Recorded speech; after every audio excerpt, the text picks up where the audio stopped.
Trunks are good on this side. Trunks are good on this side. I want you to protect yourself at all times. Keep this fight clean at all times. And what I say, you must obey. Good luck. Touch them up. During one of their final face-offs, when these two undefeated champions were able to speak to and really through to their rival, Shakur Stevenson said to Oscar Valdez, "You know it's a code you gotta crack." So does this proud Mexican warrior try to crack the code with a sledgehammer attack? Or are we about to see the first major mountaintop conquered in what many feel will be a career headed to the highest heights for Shakur Stevenson? Here we go, round one. Joe Tessitore, Tim Bradley, Andre Ward on the call. The two undefeateds, a junior lightweight unification fight. Now, you can't help but take in the roar, the charged up Mexican and Mexican-American fight fans, Dre. Oscar Valdez said to us yesterday, "I have to stay controlled, I have to stay disciplined, I have to stick to the plan." Does the emotion of this crowd perhaps impact that? It very well can, because this is the biggest crowd that Oscar Valdez has fought in front of. It's a pro-Valdez crowd, as we just heard, and he's the one that has to make sure that he doesn't get outside of himself and go back to his old ways of making mistakes like we just saw and getting countered by a superb counterpuncher like Shakur Stevenson. With that backhand, Timmy, the southpaw power hand, Valdez hasn't fought a southpaw since June of 2015. Yeah, that'd be a problem, but you know what? He trained for southpaws. Had an 8-week camp to get ready for southpaws, so that's no excuse tonight for Oscar Valdez. Oh, he lunges in. Valdez comes in and misses as Shakur backed up, and he slips to the canvas. Look, even though Shakur landed a shot as Valdez was going down, I like the thinking and the mindset from Shakur. If he misses, I have to make him pay. Valdez needs to be smart, use feints, head movement, level changes, and his jab while applying pressure. And he also needs to make adjustments every 2 rounds because he's in there with a master chess player. Steady diet of that southpaw right-hand jab from Shakur, and there is the movement and the body control of Stevenson defensively. He is superb defensively. His opponents land only 5 punches per round. Valdez is doing the right thing, trying to put pressure on Shakur with his presence and his footwork, but he needs to come behind the jab. He can't have both hands up the way that he does in this peekaboo style, because Shakur Stevenson will pick him apart all night long. Speaking of the peekaboo style, you see him leaning forward over that front knee. You know, that's going to allow Shakur to just pepper him with jabs all night long. Left hand to the body, back to the jab. Right uppercut to the body.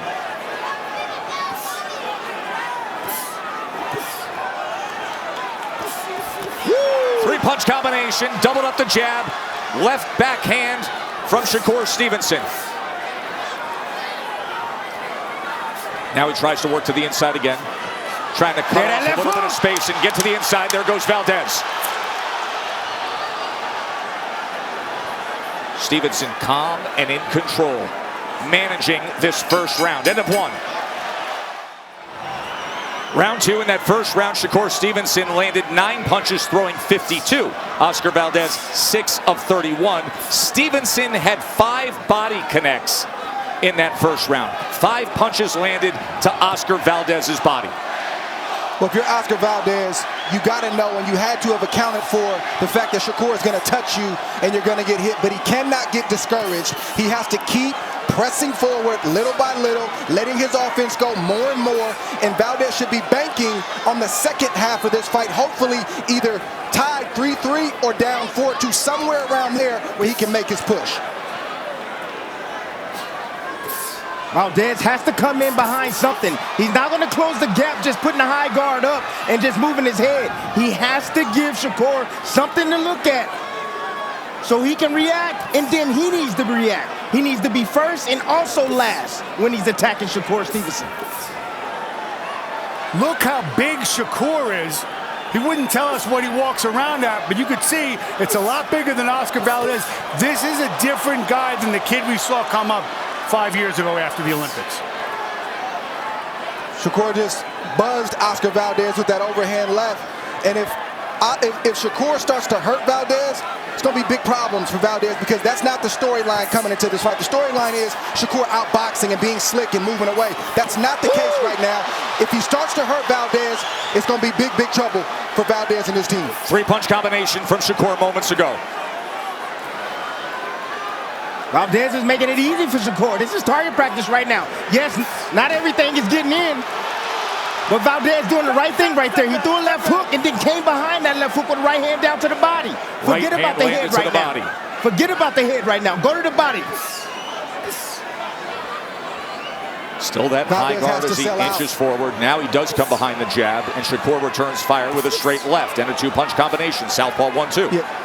Valdez has to sell out. He's got to take more risk. I'm not saying get reckless, but he's got to sell out and put himself in a position to let his shots go like you see right there, knowing that he's going to get hit, but believing that he's going to get his shots through in between the shots of Shakur. Good work to the body from Oscar Valdez. Valdez is shutting off that angle to the right. He's throwing that body shot. Forget about the head. He's going down to the body and cutting off Shakur. If he can cross that threshold and get to the body, he will find success. He did so moments ago.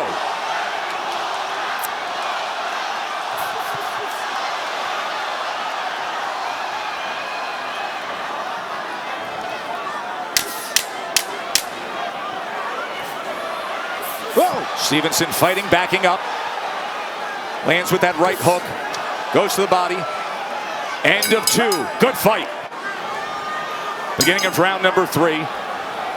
Junior lightweight unification. The two undefeated champions. Shakur Stevenson with a 23-11 connect advantage. He had a 14-5 connect advantage in that second round. Valdez had moments, the two body punches that were landed. Bernardo, what are they saying in the corner of Oscar Valdez? Eddie Reynoso was very clear. He said, I want you to focus on working the body. You're cutting off the angle, but don't worry about the head so much. That's going to be hard to hit, but the body is there. But don't let him hit you to the head. You got to get off by angles. Exactly what our two-division world champion Tim Bradley said he needed to do. And he does so there. Takes that angle, lands the left hook to the body. Shakur turns out of it. Back to the jab. Straight right hand now from Valdez as he says, let's go. That's it, double and triple right hands. That's something that Shakur hasn't seen. That's not a normal combination.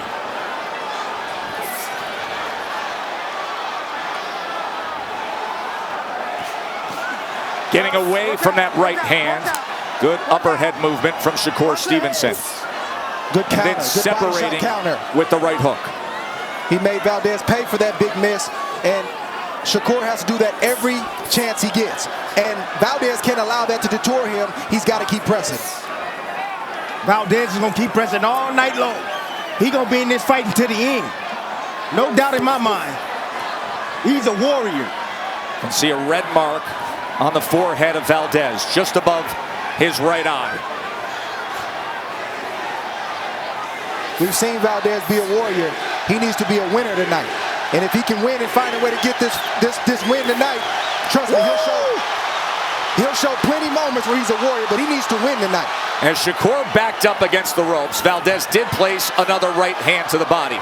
But Shakur back at range, back at comfort. Watch that right hand come off the hip. This is the great round right here for Oscar Valdez. So far, perfect round right here. Closing the distance fast, cutting off the angles by digging down to the body, throwing double right hands, lead right hands, jabs, and getting Shakur Stevenson back on his back foot, activating his feet, like I said. Cutting off the ring is critical if Valdez is going to have any success. Taking those angles, going lateral while going forward, and working to the body. Instead now, it's Shakur in position. And with it, he fires off a three-punch combination. Valdez can't let Shakur steal the play. He's up in this round, but if he lets Shakur close it strong, Shakur can pull away and close this round out. Best work by far for Oscar Valdez early on. Oh, that was low. And the warning from Kenny Bayless on that left hand on the belt line from Stevenson.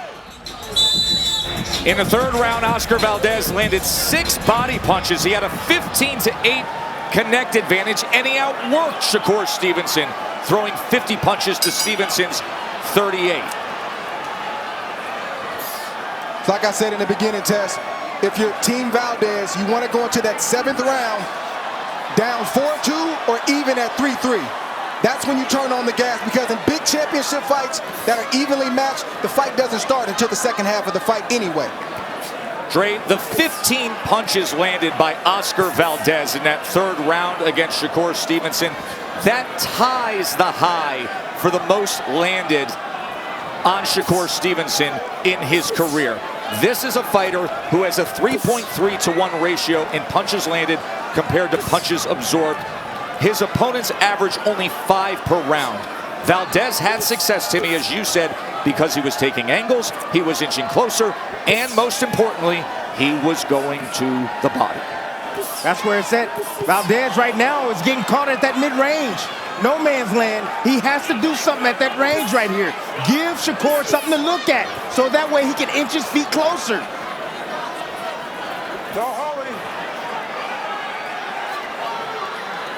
If Valdez can't let Shakur tee off like that, he's piling up points, and a big shot might get through at some point in time, either to the head or to the body, so he's got to watch that.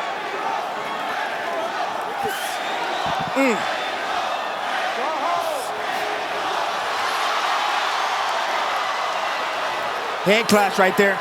This is exactly where he needs to be right here. That's the range for Valdez. That's the style for Valdez. And even if Valdez isn't landing cleanly, you can't tell that to every judge sitting around that ring. The crowd is on his side. They scream every time he throws, even if he misses. Some judges are scoring some punches that are missing. And some judges are scoring the fact that Oscar Valdez is coming forward, being the aggressor. But then Valdez allows Shakur Stevenson to take away the play in moments like this. This is a big mistake.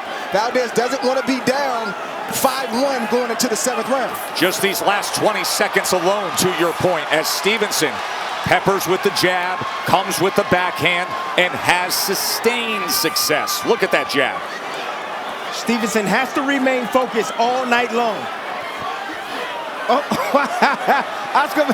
he's jousting and range finding sometimes with that right hand out in front, so Valdez just pulled on it. Yeah, that's legal. I ain't never seen that before. He pulling out everything. See, that sequence right there showed me that Valdez was trying to punch and get away at the same time. He's got to commit offensively, because when he's hesitant, Shakur can feel that. When he's resolute, Shakur can feel that as well. Well, that hesitancy came through over the course of the last minute and a half, and clearly an edge for Stevenson down the stretch of this round. Stevenson round. Shakur Stevenson has thrown 120 jabs through 4 rounds as we begin round number 5. But sometimes, Dre, that southpaw right hand is just out there like this. Yeah, if you put that hand in my face, I'm going to do exactly what Oscar Valdez did. In fact, I'm going to try to do a little bit more than that. You show me in the rule book where that's a foul, then we'll have a different discussion. But Shakur can't look to Bayless. He's got to make Valdez stop. You saw him look over to Kenny Bayless. By the way, Bernardo Osuna, our award-winning ringside reporter, just turned to the Nevada Commission and said, what's your read? They said it's not illegal at all, to your point.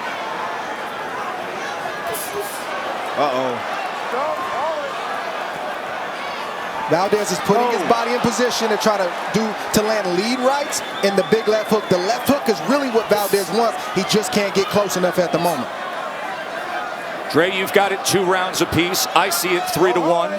Round number 5 here. Stevenson a 49-35 connect advantage. No, I don't have it even. That's not accurate. I have it 3-1 Shakur Stevenson. Okay. 3-1 Shakur Stevenson. As is seemingly obvious. So 3-1 Shakur Stevenson. Disregard what you saw on the graphic. Oh, Shakur Stevenson said he got dog in him. That's what he told us. I told you he gonna have to bring it out tonight. He gonna have to show he got dog in him, because Oscar Valdez is gonna be here all night long, people. But we think Dog is taking punches, fellas. Sometimes Dog is dominating the fight. Sometimes Dog is making sure that I'm not allowing you to do what you want to do. I'm taking away your greatest strengths and exploiting all your weaknesses and looking you dead in your face while I do it. That's Dog. And then if I have to take a shot, I'll show you I can take that too. That's right. Watch your head. It's not just about taking punishment. It's about dominating, and that's what you see Shakur Stevenson trying to do right now. Stevenson right now, he's not using his jab.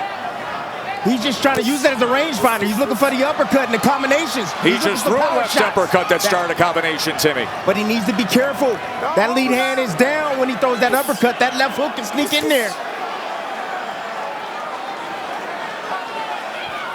Valdez, Not sure what Valdez is waiting on, guys. closes the distance. Doesn't get anything accomplished with it, though. I'm not sure what he's waiting on. He knows how he's got to fight. Right a hand. fighter like this, you cannot stay on the outside. You have to press. You're getting hit being on the outside, so why not risk getting hit trying to get your offense up? Oh, there's a good left hand from Shakur Stevenson as Valdez came straight in. Shakur Stevenson filled that gap. Woo, look at the measure from Shakur Stevenson, controlling the head of Valdez and coming down with the straight left hand. Wow, domination.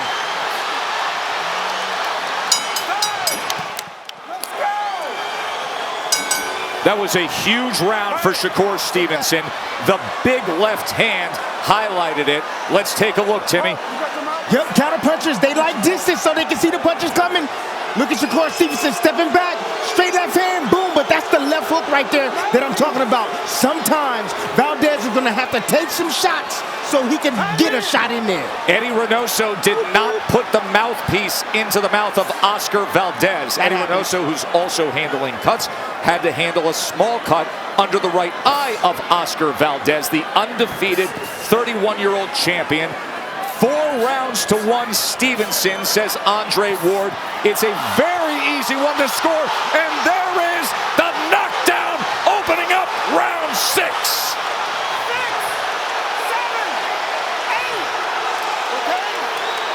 Shakur Stevenson scores the knockdown early in round 6. I think it was more Valdez being off balance than anything. He got caught with a shot and went down. Valdez needs to save all that energy that he's using to hit his gloves together, and he needs to be trying to hit Shakur Stevenson right now. That high guard is not serving him well. There was a left uppercut that came in. Shakur very good at changing levels. 3-punch combination. Headshot comes in again from Stevenson. Valdez is still dangerous. He's still dangerous. He's still dangerous with that left hook and with that lead straight right hand. He's still dangerous. Stevenson is showing more aggression. Comfort right there, right in front, putting forth the power punches. And like I said, he's walking him down now. Stevenson is walking him down now. Now he's moving backwards. Now Valdez is coming in. But and when he comes in, he catches him with that left hand. Valdez right now is looking for one shot, either the overhand right or the left hook. He's willing to take right now so that way he can get Stevenson comfortable so he can move in. That's it. That's all he's doing. So he can land a big shot. That's what he's doing. He doesn't believe he can win punch for punch anymore. Now he's reserved the right to sit back and wait and try to land a big shot. It's risk reward to do so, but it's the only option when you look at it. As you see that cut under the right eye, you see the face reddening on Oscar Valdez. I think he could go punch for punch. He may not win every exchange, but he puts himself in a better position to pile up points, win rounds, and maybe catch Shakur. I think he's sort of checked out and reverted to this style of fighting a little bit too early. So much at stake here. 2 undefeated champions. A division that has only had 5 unification fights in history going back to the late 1960s. A division that has had all the great names either sit atop it or come through it. And now Shakur Stevenson in position to deliver on putting a big notch in his belt in defining his legacy. Scored the knockdown early on here in round 6. This is the knockdown. You see, nice little hook right there. That is a knockdown. No doubt. No doubt about it. A punch lands and the ropes held him up. He was off balance coming forward. See his inertia brought him forward right there. The ropes were there, then he got hit with a nice short lead uppercut and went down. Eddie Reynoso and Team Valdez obviously concerned here as we start the back half of this unification fight between the two undefeated world champions. Shakur Stevenson is landing 47% of his power punches. Those are the power punches in the last round, an 18-2 advantage, including the hook that scored the knockdown early on. If you're Oscar Valdez, you got to believe in yourself. You've already proven that you're a warrior.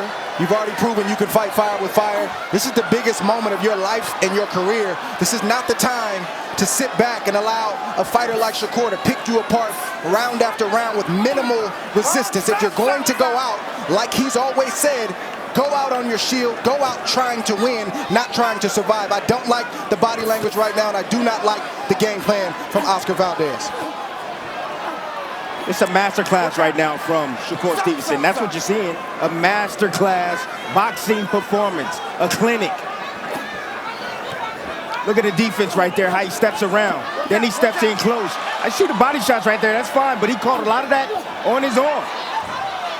Now when you get outside, you see Stevenson poking, picking, and the combinations will come flying right down the middle.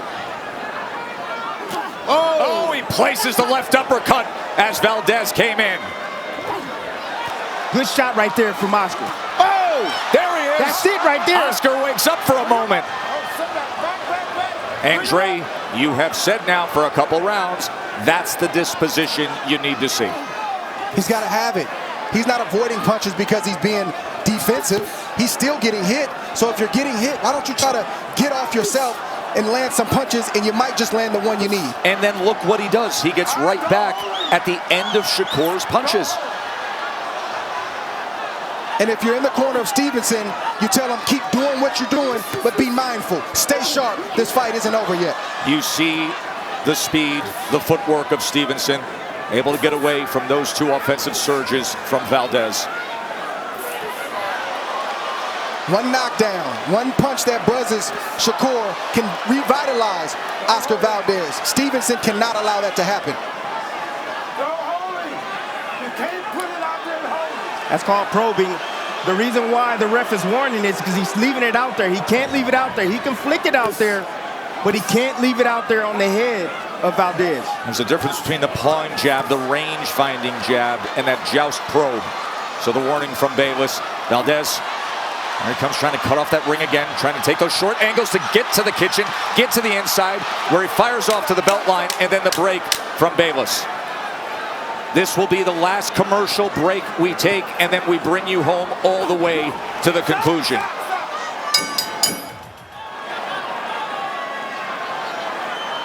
What is most obvious as we start this 8th round is how relaxed and unaffected Shakur Stevenson is between rounds. How comfortable he is. How unaffected he has been with this fight so far. In total command and control. He listens to his grandfather. He listens to his co-trainer, Kay Karoma. He takes his water, and then he gets off the stool with 10 seconds still to go to then go out and continue with the strategy. A strategy, Tim Bradley, that you have described as a master class to this point. That's what it is right now. You know, I'm giving a lot of credit to Oscar Valdez. He's trying. He's trying to get close, but it's hard when you're facing a guy that understands distance. Every time you take a step forward, he takes a step back. Anytime you swing a shot, you miss majority of your punches. It's demoralizing. It's frustrating. It's not like Valdez ain't trying. He's trying. The distance from where Valdez is on the outside to where he actually needs to be probably feels like about 5 miles right now. That's what it feels like when you're facing a guy who knows how to box and who understands distance and range and who has cat-quick reflexes, not just with his hands, but also with his feet. Speed is a huge advantage for Shakur, and it has materialized right from the start. And not only that, I mean, you got to put on top of that. Psychologically, when you can't get to a guy, that's draining. You got to think about, he's been coming forward from the first round. He's been pressing forward for the first round. And on top of that, he's getting hit. So he's being drained all the way across the board. I think that little short right hook to the body got Valdez's attention from Shakur. He got hit and he held on immediately.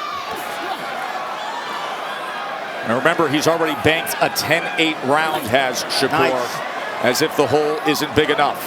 Knockdown was scored in round 6. Right, he cannot go to sleep because Valdez will be dangerous as long as this fight is going on. Placing that left hand to the body. 3-punch combination up top. Valdez trying to get to the inside behind that peekaboo high guard. Look at that. So calculated.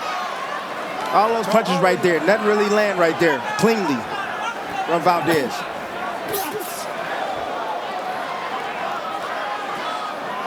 Neither fighter has been visibly hurt thus far in this fight.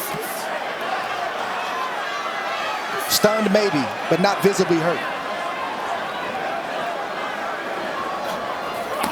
There's a right hand to the body from the former Mexican Olympian, the 2-time Olympian from Mexico. Oh, Valdez trying to time that left hook.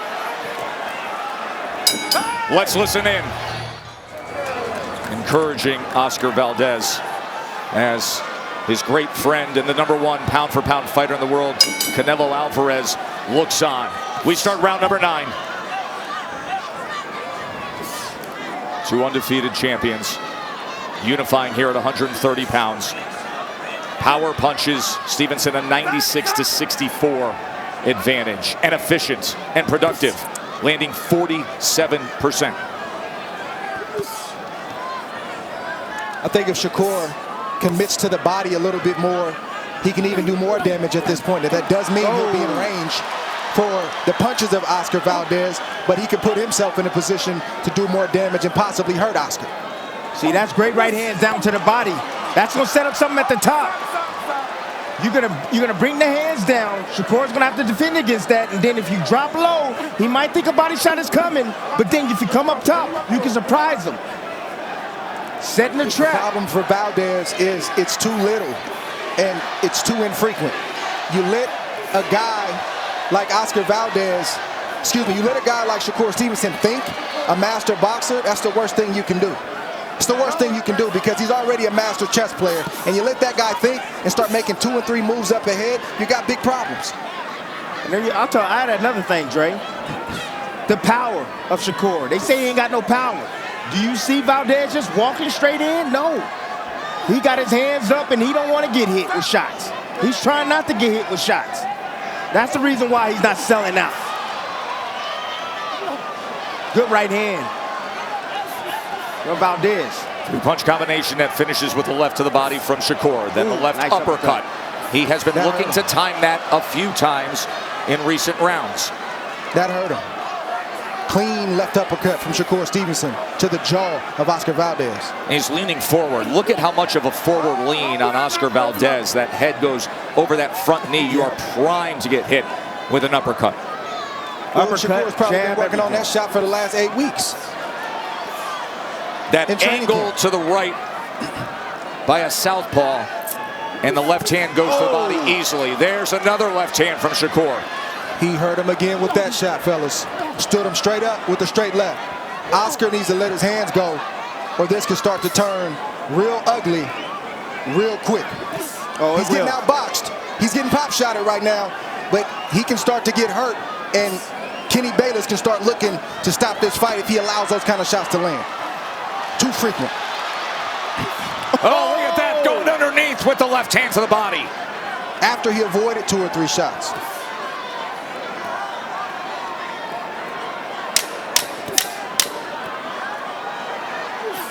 It's a strong 9th round for Shakur Stevenson. And another body punch. This is the start of the 10th round, and he's been doing this nonstop all night. Gonna get my water. Yeah, he's sending a message to Oscar Valdez. Yeah, he's playing mind games. He's letting them know that, man, I'm not tired, and I'm gonna beat you off the stool as often as I can. I think it's been a very easy fight to score. Dre, you have it in dominating fashion for Shakur Stevenson. As there is a rally from Valdez, but not much gets in. He's going to have to completely sell out here in these last 3 rounds. I mean, he's trying. He's trying. No doubt about that. But he's in there with an elusive fighter. It's difficult to land on this guy, Shakur Stevenson. Keep in mind, in Oscar Valdez, you have a guy who struck the knockout of the year last year in boxing, his sensational KO of Miguel Madueño, the world champion, who had the famed green belt, the WBC belt. But it is a far departure of styles between Madueño and Stevenson. See, that was good combinations right there with the same hand, right hand coming around down to the body, upstairs, and then a straight right hand once again by Valdez. Reaching for a right hand. Great combination right there again down to the body from Valdez.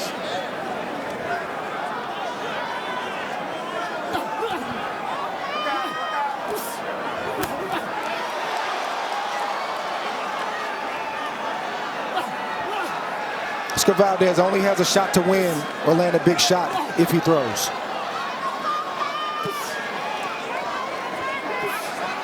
Standing there and blocking punches won't do it. He throwing, Dre. He throwing. He in there throwing. He going down to the body. He's trying to land something. Shakur backs him up.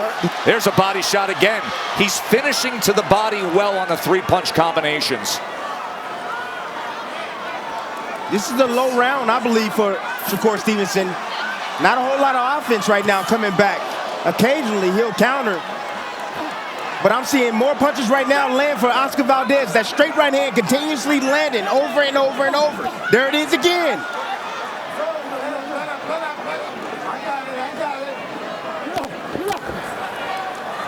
Digs into the body. That right hand nearly straight low. Stevenson follows him straight back. 3 more punches. Then places that jab to the body. Lead left hand. Valdez can't give the good work that he's done this whole round away in this next 25 seconds. He's got to finish strong. He got Shakur sitting still. That's where he wants him. He needs Shakur to sit still. Beautiful distance right there. Right hand and right hand again. Great round for Oscar Valdez. There was a cut that surfaced in the 5th round. Has never been an issue. Here we go. Championship rounds to decide who will be the unified champion, who will walk out of here with 2 belts and still undefeated. Total punches through 10. 148-87 connect advantage. Shakur. Mark Kriegel, what say you? Shakur hasn't merely controlled the distance, he's controlled the level of violence. He came out, wanted to show he's got more dog than anyone said he did. He does, and they'll stand him in good stead if this holds. They'll bring him into superstardom.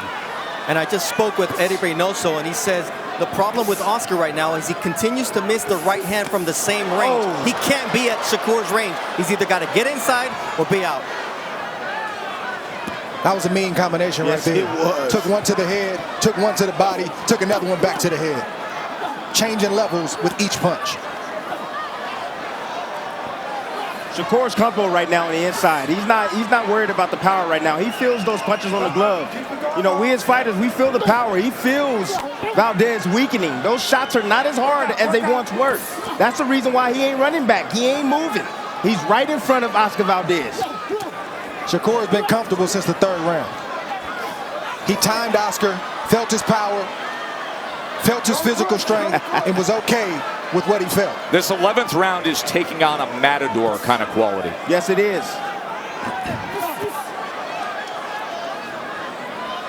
Question I have is, can Shakur find a way to finish in a way that puts an exclamation point on the night to leave no doubt that he is the next star in the sport of boxing? Wow, that combination did damage.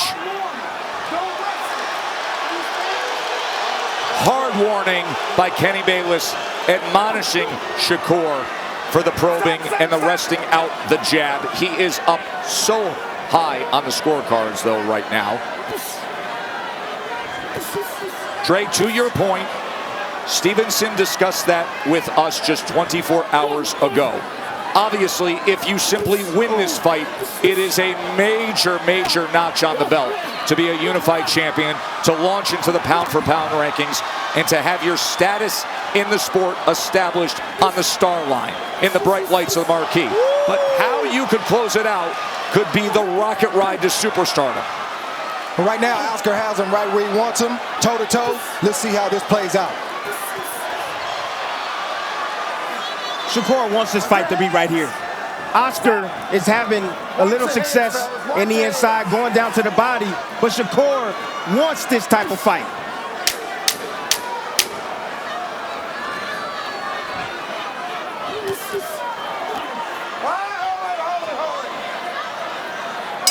Absolutely dominated that 11th round. So this will decide it. 3 minutes. Two men who came in undefeated, one who is in complete control to grab all the glory. Oscar Valdez has to come up with something, has to cash that lottery ticket. Dre, how could he possibly do it, seeing how much in command Stevenson is? He's got to throw whatever game plan he had over the last 11 rounds out the window. He's got to throw. He's got to throw until the last bell rings, and he's got to hope and pray that something lands. But he has landed, and it hasn't been enough. Oscar Valdez, I don't want to say is in an impossible situation, but he's really close to being in that position because he's had no answers for anything that Shakur Stevenson has brought to the table. There was a right hand that went low moments ago. You saw Shakur's reaction to Kenny Davis. Has to close that gap as Shakur circles on the outside. Shows a little shuffle.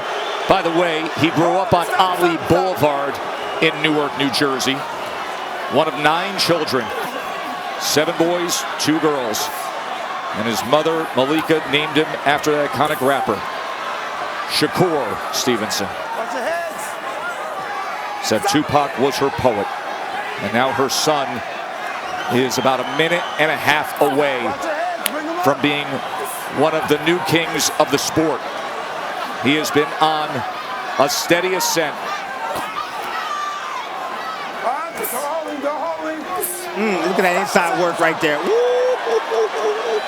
Beautiful work inside. Short, crisp, right hook by Shakur Stevenson.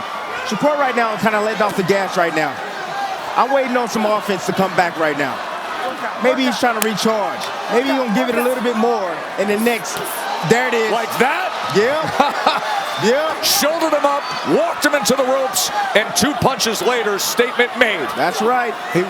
Shakur walked him right into those 2-3 punch combination. He just walked him right into it.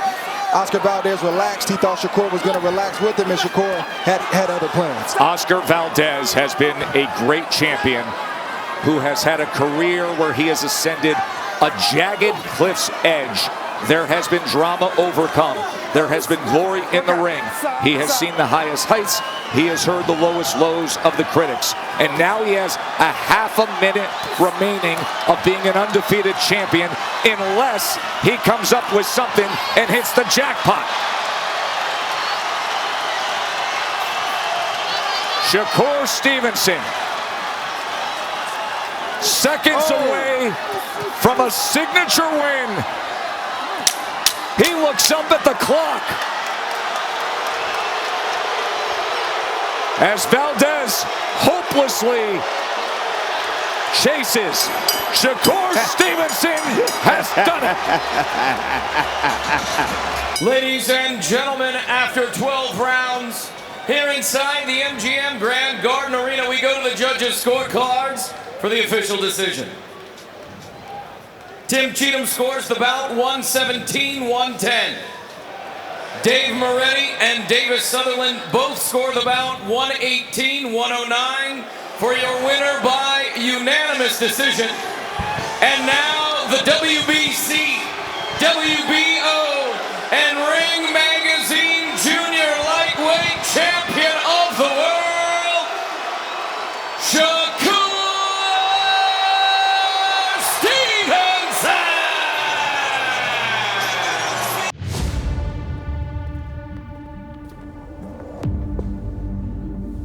I'm back. I'm very excited to be back. To headline again in Newark, it means the world to me. And we're gonna have a blast. We're gonna party that night. Yo,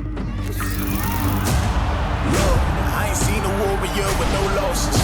Pinpoint accuracy and timing from Shakur Stevenson. I fight for those who don't respect my office. You want the truth? Step into my office.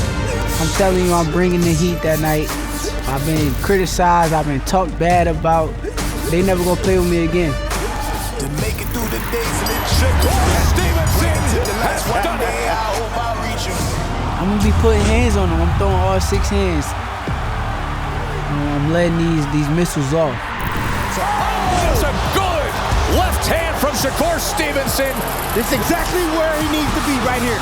Now you know why guys didn't want to fight him. Seconds away from a signature win. The boxing ring is my home, so keep watching.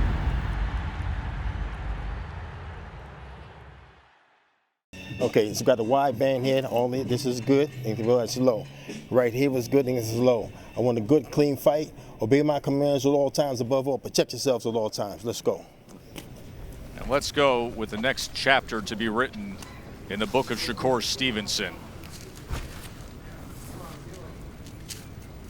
Shakur Stevenson, who is co-managed by our ESPN broadcaster, Andre Ward, who has recused himself from calling the fight. So is Joe Tessitore and Tim Bradley. Glad you're with us here. The return of live boxing under COVID-19 protocol.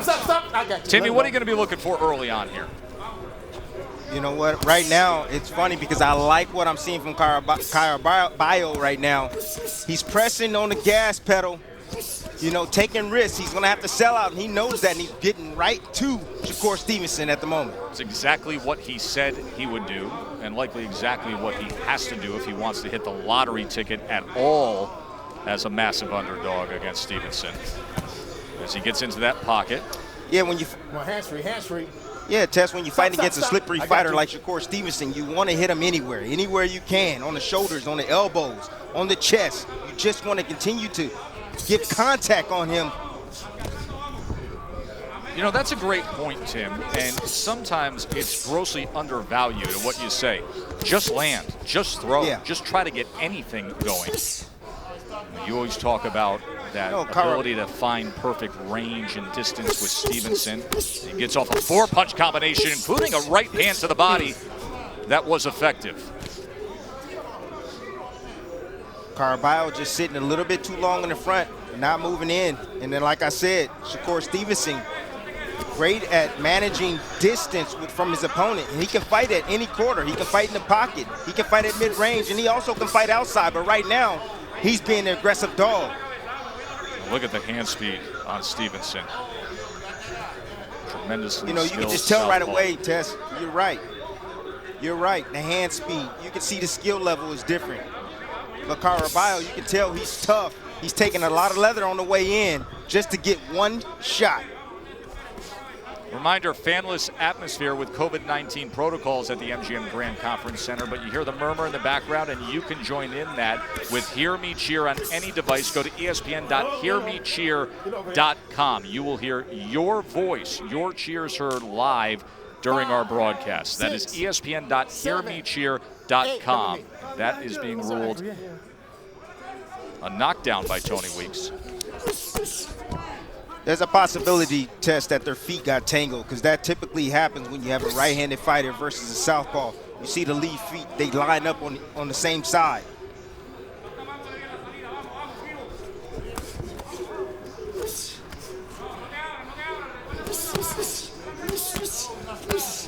See, every time Caraballo sits there with the earmuffs on and sits mid-range and don't do anything, you see what Shakur Stevenson does.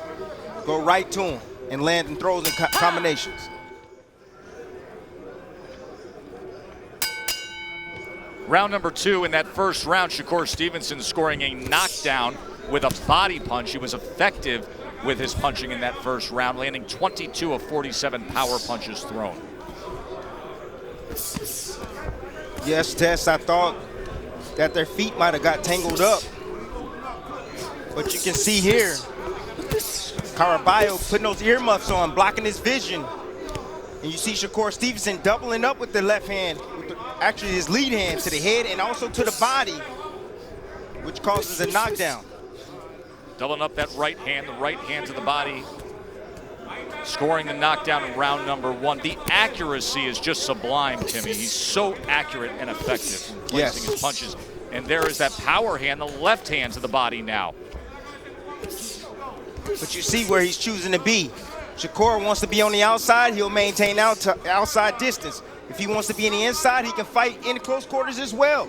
So if guys think that they're just gonna come inside with this young man, no, you got something coming.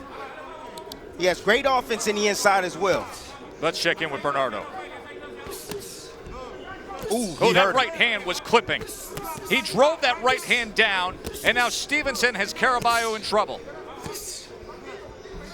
Left hand to the head. Showing that power test. Taking those steps forward. Look at the hand speed, and now sitting down a little more and looking for the shot and finding it. That's exactly what he's doing right now. He's being patient right now, letting Caraballo throw wildly. He's looking for the opening right now. Shakur Stevenson is. Creating a little space with that right hand. Just look in his eyes. See that laser focus on the target. So effective with that left hand moments ago. Being left there, comes back with a check right hook. 3-punch combination from That's Stevenson. exactly what he wanted, Tess. He wanted to get on the outside to land that backhand. That's the straight left hand. He wanted to get full extension on his punches to be able to hurt Caraballo.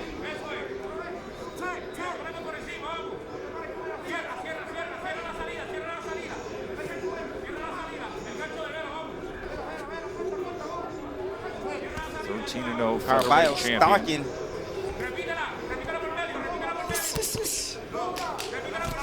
Covered up, and Shakur lets loose with a 3-punch combination. Yeah, but you see Caraballo just walking straight forward, not even shooting a jab to lead his action. And Shakur That's why he's taking so much leather on the way in.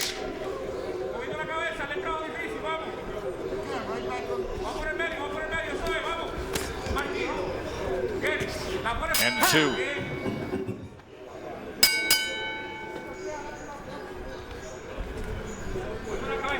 Of course, expectation that Shakur Stevenson will show power tonight against Caraballo.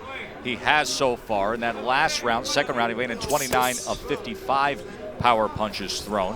When we talked to him about how he thought the fight would play out, Timmy, he said, I think I'll be able to set him up and size him up in 3 and then get rid of him in 4. We're in 3 right here. Stop, I got you, stop. In 3 right now. It's just a matter of time, Tess. You know, he's softening him up. Caraballo hitting him down to the head and the body. He's catching him before he gets to where he needs to be successful, and that's the inside.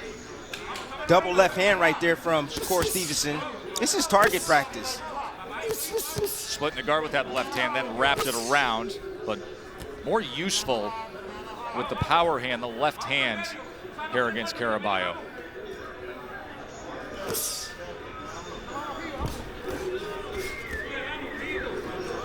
Caraballo 13-1-2 mark, and we told you he had won 5 straight since his lone loss. He understood the gap in skill. He fully understands everything Shakur Stevenson is and what he perhaps isn't. And early on in this fight, he tried to put forth a strategy that would counter that. But Stevenson's so accurate, so skilled, and on target.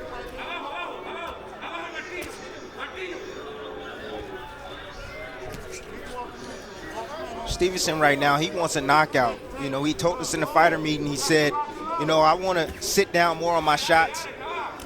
I want to press forward. I want to take a little bit more chances because I want to be impressive to the fans. Hands free, hands free. I think he has a very good understanding of who he wants to be in the sport. Yes. Made the comment that I do have to get guys out of there. Talked about the fact that he wants to be a star, not just a boxer. And that he wants to surpass what others have done in the sport without having to play the villain role. And that means to him being the best fighter and being entertaining.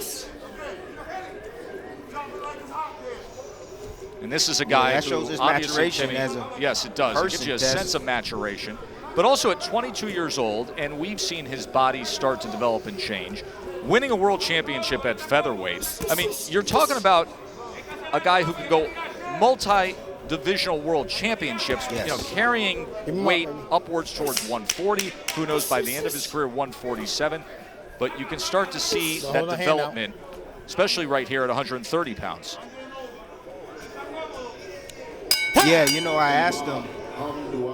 Shakur Stevenson, just the 4th U.S. fighter in the last 20 years to win both an Olympic boxing medal and a world title. You see the power punches through 3 rounds, dominating form for the world champion. This, a non-title fight at 130 pounds for Stevenson. He said, boxing is back. I want to be back with it. And first in the main event. Stop, I got you. Of course, he was scheduled to fight back on March 14th. That would have been a title defense against Miguel Madueño. They'll postpone due to that first week of the shutdowns due to COVID-19. Let's go to Bernardo. Wally Moses is happy with the way Shakur Stevenson is boxing, but he wants him to continue to work the jab, go to the body, but not walk straight back. He wants him to set him up as he comes forward and then walk him into a big shot.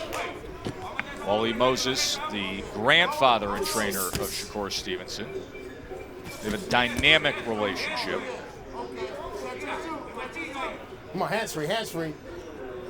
Yeah, that's what Shakur Stevenson needs to do. He needs to get back on the outside, use his jab, and Don't hold that hand out like that.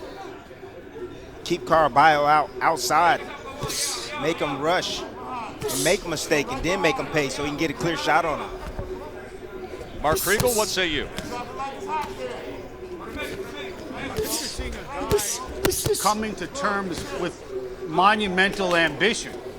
You know, he knows where he wants to get. He wants to be a household name. He wants to be the best guy in the sport. He wants to be, as Timmy said before, the future. The question is, how do you get there? I understand being a young kid and saying, I'm the next Floyd, I'm the next Sugar Ray. The question, though, and it's a pretty deep question, how do you get there without imitating someone else? And how do you get there if you are a slick fighter, a fighter of color, and not playing the villain? This is a question that we dealt with earlier in the broadcast, and it's something that's going to confront Shakur Stevenson, or he's going to have to confront. Make great fights, be dynamic, be entertaining, and be you, most importantly. And that's what Shakur has talked about, and that's what Andre, his co-manager, has talked about. Be authentically you. But the problem isn't him, the problem is the system. Shakur Stevenson is incredibly likable. Don't put the hand like that. Doing truly is, really Tess. well to the body here in this 4th round, Timmy.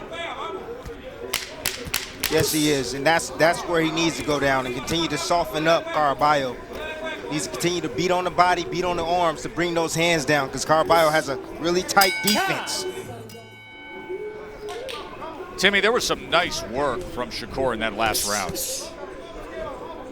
Yeah, what I want to show you guys is that look at how comfortable he is, even though he's getting his foot stepped on right here, his lead foot stepped on, but he found a way to tap, get that right hand around to the body on Caraballo, and then follow up with a combination. See, that little half a step back, just a clear space to let Caraballo throw and make him miss and then make him pay is the beauty. It's what I've been talking about. This is why this young man is so good. He does this all night long. Round number 5 in our scheduled 10-round non-title fight. And Stevenson, to this point, has outlanded Caraballo 85-12. He has landed 49% of his power punches. There's that threshold you talk about, Tim Bradley. You always say, hey, if you get 50% of power punches, there's going to be a knockout score. Yes, that's right. Most of the time, Tess.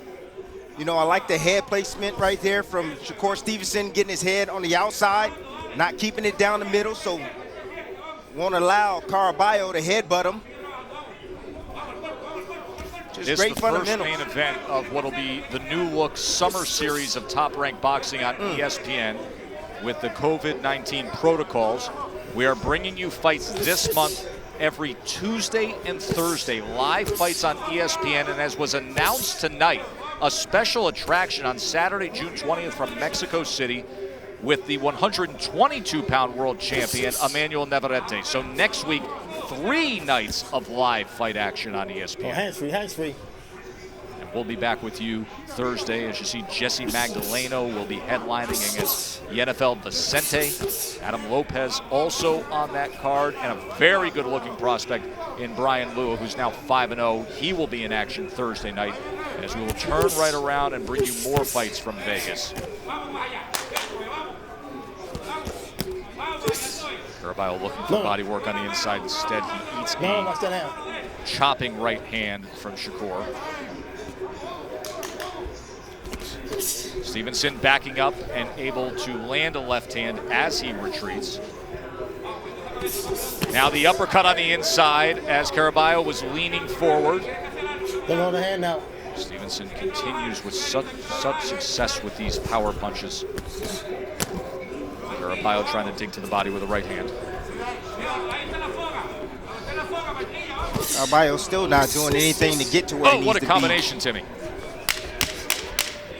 Absolutely. You know, Tess, Shakur Stevenson fights when he wants to fight, gets out when he wants to get out, and box on the outside. But right now he's choosing to fight. Back with you here with the 6th round of Shakur Stevenson and Felix Caraballo. Shakur Stevenson, who is already a featherweight world champion in his 13th pro fight. The 2nd fewest fights required to do so in boxing history. Only the pound-for-pound best fighter in the world, Vasily Lomachenko, is better. Of course, he did it in 3, which is ridiculous. You may never see that beaten. By the way, Tim, in that last round, Shakur Stevenson was shaking out his left hand a bit after landing it. You know what? That could be an indication that he might have suffered an injury. You know, when you're hitting a guy on the forehead and hitting him on the top of his head constantly all night, you know, it definitely bruises your hand. Let's see if he continues to use his left hand in this round. Keep him up, baby. Keep him up. Keep him up. Nice sidestep right there from Shakur Stevenson, but it was a little bit low. And thus, Tony Weeks giving the time to Caraballo. You good? Yeah. Stay there. Are you good? Okay, here we go. Keep it. Time in. It's a nice sidestep right there from Shakur Stevenson, right on the belt line. Oh, that was a little bit low. It was a little low there. Don't hold him. Let him go. Let him go. Come on, hands-free, hands-free. Hopelessness with Caraballo. He knew he would be outclassed, outskilled, and he goes down here in round number 6, halfway through round 6. And he's reeling in pain on the canvas. As Shakur Stevenson placed the money punch. And look at the reaction of Caraballo. A one and done from Shakur Stevenson after 6 rounds of having it his way. Watch Stevenson just taking his time right now, setting up his punches. And he dips around with body shot, catches Caraballo as he's actually trying to throw a shot at Shakur Stevenson. Here it is again from a different angle. Comes around the guard. Caraballo has those earmuffs on, can't really see too much, and he dips it right underneath with the left hand to the solar plex. Excuse me, it wasn't the liver, it was the solar plex of Caraballo. Here comes the left hand. This is the knockout punch coming up right there. And that after numerous body punches that landed. Watch him bend, dig, deliver, and score the knockout. Ladies and gentlemen, referee Tony Weeks calls a stop to this bout at 1 minute, 31 seconds of round number 6. Declaring the winner by technical knockout from Newark, New Jersey, Shakur Stevenson!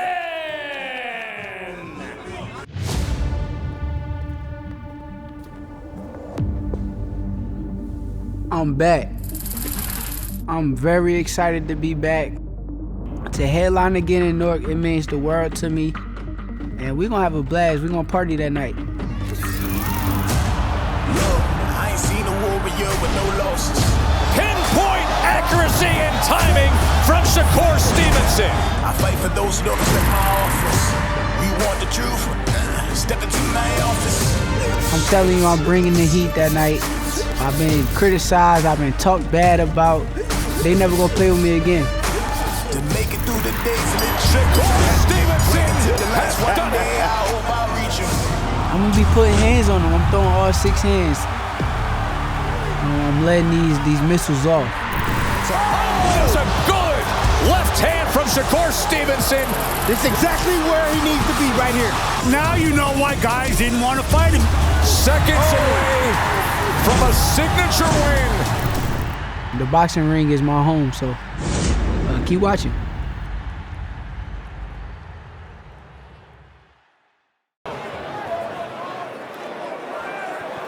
Gentlemen, you both been given the instructions. Obey my command at all times and protect yourselves at all times. Touch gloves. Good luck. Let's put it into perspective with Shakur, Timmy. 127 pro rounds, so there have been 381 judges scored rounds in his career. Only 8 of those 381 have been scored for his opponent. 8. 8 rounds. Only 8. Here we go. Phenomenal defense. Let's go. Tremendous defensive fighter who has grown in stature and size, and now his lightweight debut. You will see this often with that lead hand. Stevenson often paws it out and just meets his opponent's jab, creates a rhythm, and will often shoot that back power hand many times to the body.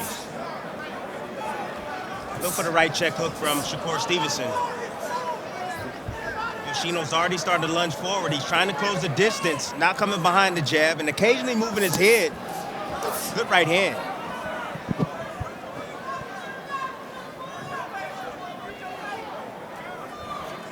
Yoshino goes with a right hand to the body. Shakur just slightly getting out of range. Tries to go underneath to the body again.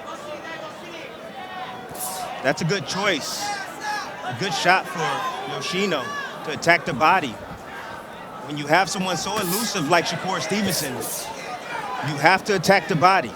And Shakur has been standing still a lot more in his fight, so the opportunity will be there. Right hand to the body again from Yoshino.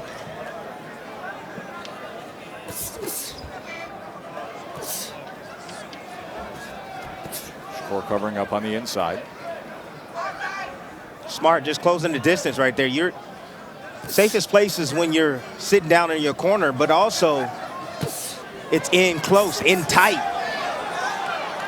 where your opponent, like Yoshino, wants to work and wants to live. You always talk about Stevenson being a master of range. What do you see early on with that? I asked him, I went into his dressing room earlier today, and I asked him, I said, how long does it take you to figure out your range and distance and where you want to fight at? He said, give me 2 rounds. 2 rounds, that's what he told me. So it's all about positioning right now. He's gauging what it is Yoshino's trying to do. He understands now. And he wants to take that away from him.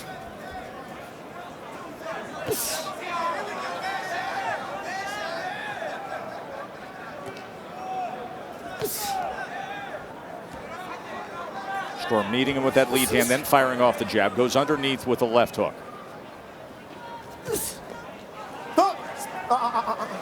Watch your feet, watch your clipping, okay? All right. Alan Huggins, veteran referee for our main event.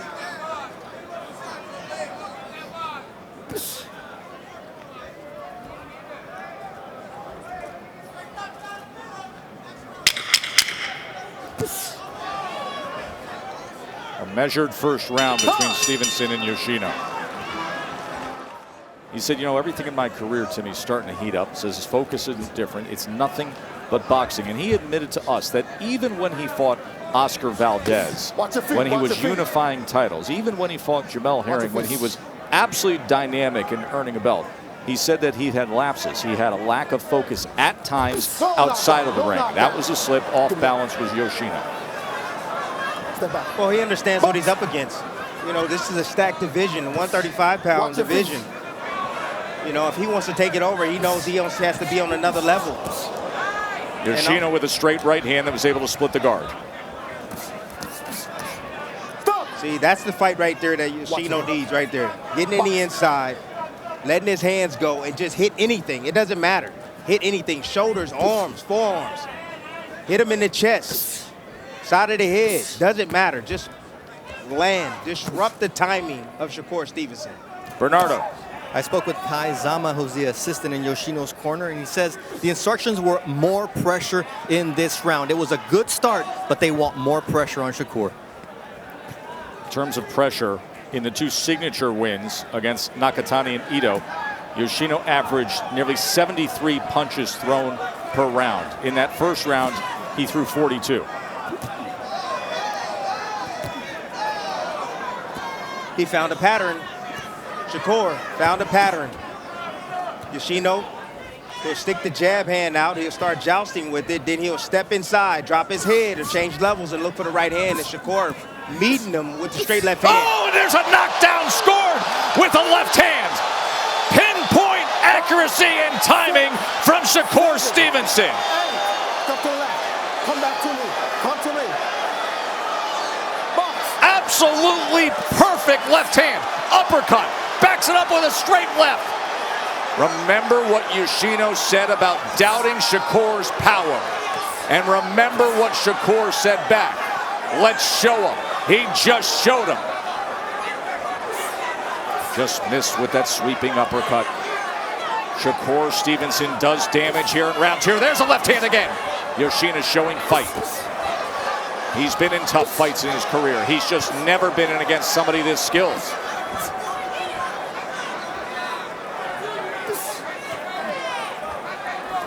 Shakur goes underneath on the inside, sends him off balance with a check right hand.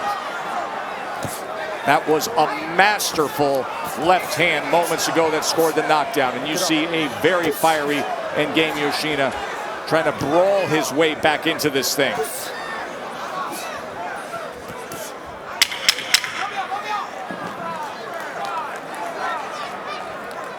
A 10-8 second round for Shakur Stevenson. Brilliant mind. He recognized the pattern. Yoshino stepping in. Little out of position. It looked like he was coming with a left hand over the top, throwing a jab. Shakur just slipping his head outside, throwing the left hand. You see him on his back foot right there. Beautiful, beautiful shot on the chin. Yoshino never saw it coming, and that's the reason why he went down. There was head movement prior to that set it up, and then just the slight slip to the right, the straight left power hand. One of 16 power punches landed in that second round by Shakur Stevenson. He's landing 59% of his power punches through 2 rounds with a knockdown scored.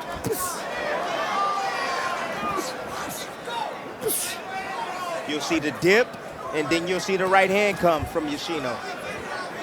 Shakur will start throwing a straight left hand and look for the uppercut as well. Just the second time that Yoshino has been knocked down in his career. There's that check hook. It's past the second round. He's found his range, Dress.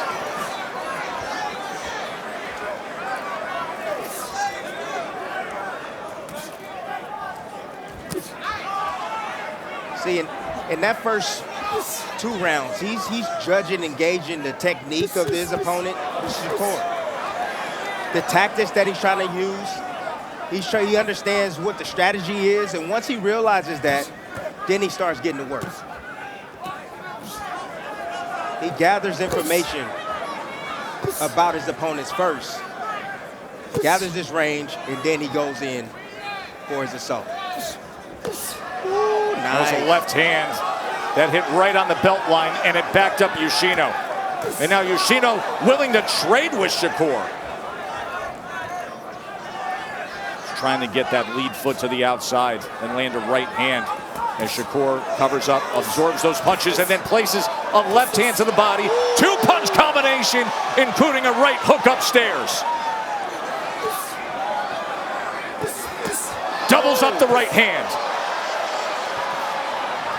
I think he took offense to those doubting his power at 135 pounds.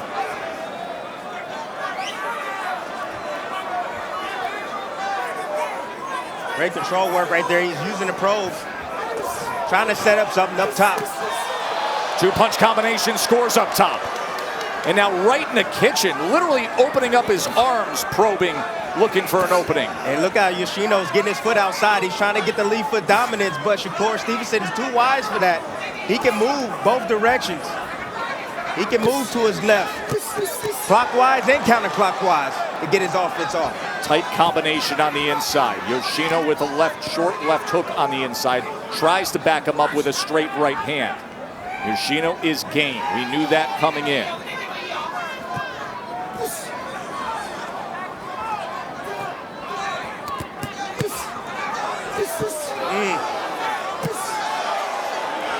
That power hand from the southpaw stance, including a left uppercut.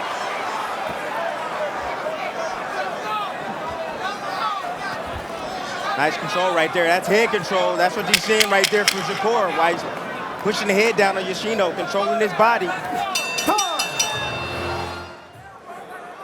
Time's out. A little rope-a-dope from Shakur Stevenson in that last round. Got his back on the ropes. No problem at all. Just taking some offense from Yoshino to land his own offense. Check it out here. There he is. He backs up, little rope-a-dope.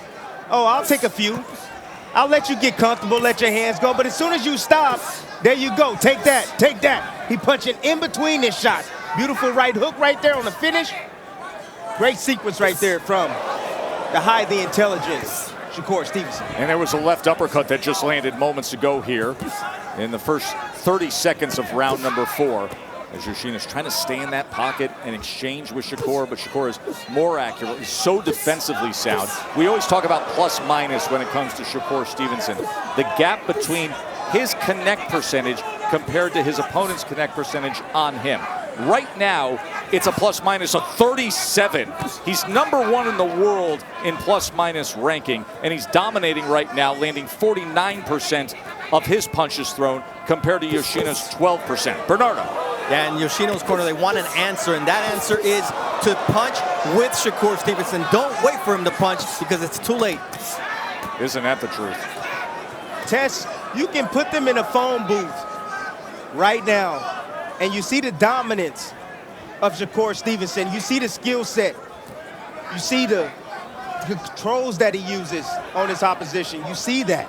You see the combinations, the choices, the quick decisions that he makes in real time. He said to us yesterday that he believes people need to relabel him stylistically and what he is. He said, watch what I've done in recent fights. I stay right in front of guys. Look, phone booth, yes. Literally. Arms reach apart, and he's dominating and not getting hit. So the Shakur Stevenson early in his career, and perhaps the Shakur Stevenson leading to his first title, is not the Shakur Stevenson you've been seeing in recent fights. It's this version. Yes, and another accurate left hand lands. And a nice right hand right there from Yoshino. But, you know, he's getting lucky occasionally. Shakur Stevenson isn't perfect. Everybody gets hit, but the fact that he's that close, he's in punching range, he will take some shots. He will. Woo! And another knockdown scored. 5, 6, 7, 8. Step to the left. Get back in your corner. Get back in your corner. Come to me. Big gloves. You want to continue? You want to continue? Okay. Box. Right hook. Straight left.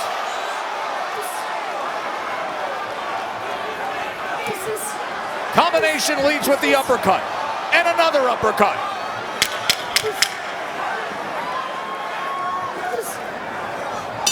He is so sharp tonight. See the combinations right here from Shakur Stevenson. Coming around that guard, beautiful right hook. The combinations, just throwing, letting his hands go. That opened up. He moved the guards right there. Boom. Left hook, sitting him down like a child in timeout. Beautiful work right here by Shakur Stevenson, the phenom. Right hook scores the knockdown. 3-punch combination. 22 of 34 power punches landed. He is landing 63% of his power punches thrown. Round number 5. And this against an undefeated top contender. This a title eliminator. And Yoshino has 2 signature wins coming into this fight. Box. There's that right hook again. Yoshino's leaning forward. He's primed for an uppercut. Yes, he's primed for an uppercut, but also the check hook. When he leans forward, he dips, he shoots the jab on the right hand. He runs it with shots like that, and he's available for the check hook. There's the check hook. There it is. Throws him off balance and goes with the left to the body. Comes back with the left upstairs, just a grazing blow that time. That lead hand is doing damage. Goes underneath that time with the left uppercut to start the combination. It was a singular straight left that scored the knockdown in the 2nd round. It was the 3-punch combination capped by the right hook in the 4th round. Headshot was able to sneak around the guard. High guard killer right here. That lead hand of Shakur Stevenson.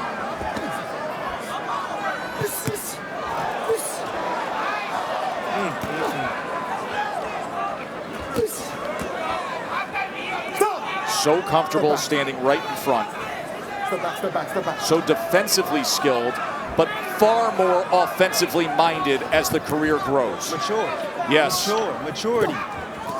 You see the physical maturation across his back. You see the temperament and style being well defined now at this stage. Goes underneath to the body with the left hand. Already a 2-division world champion. Already in the top 10 pound-for-pound fighters in the world. In a division that is going to be red hot. A division that'll see an undisputed title fight on ESPN pay-per-view between Lomachenko and the world champion Devin Haney. By the way, Bill Haney, the father and trainer of Devin Haney, the undisputed champion of the world, told Mark Kriegel reported earlier tonight that Bill says they are not moving up to 140 pounds.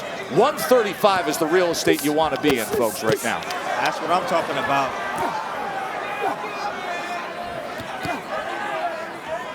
Bill Haney and Devin Haney is about the legacy also, just like Shakur Stevenson is. That's what they're about, my goodness. Devin Haney wildly skilled himself. Right. Show me something, show me something. Step back, step back, step back.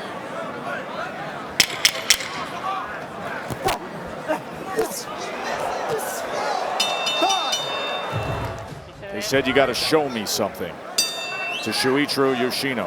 What he has been showed is an onslaught of power punch damage from Shakur Stevenson, who has scored 2 knockdowns, who has landed 97 power punches as we begin round number 6. Watch your hands, watch your hands. Tess, everything that's been done in the ring right now by Shakur is done on his terms and his terms only. When he wants to sit in the pocket, he'll sit in the pocket. If he wants to move, he'll move. He has total control over Yoshino. And Yoshino's taking a ton of punishment. He really is.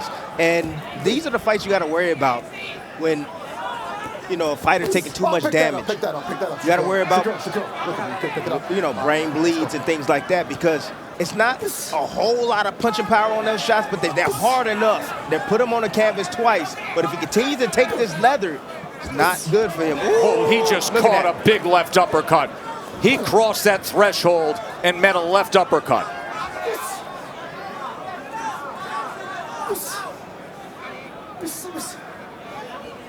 Shakur lining him up behind that jab. He hurt him with a jab. That right lead there. hand has been devastating tonight. Tess, that was a jab on the chin. Yes. He hurt him with a jab on the chin. Just turning over that jab alone. It doesn't take the check hook for Shakur to have success. And now Yoshino tries to come in and place anything he can. Yoshino, even in some of his biggest wins, have taken punishment. That is another shot, and that's enough. And to your point, Tim Bradley, the accumulation, the concern of just taking the beating. Alan Hungen says, I've seen enough. Ladies and gentlemen, here inside Prudential Center, Newark, New Jersey, referee Alan Huggins calls a stop to this bout at 1 minute, 35 seconds of round number 6. For your winner by technical knockout, Shakur Stevenson! 20-0 now, his lightweight debut.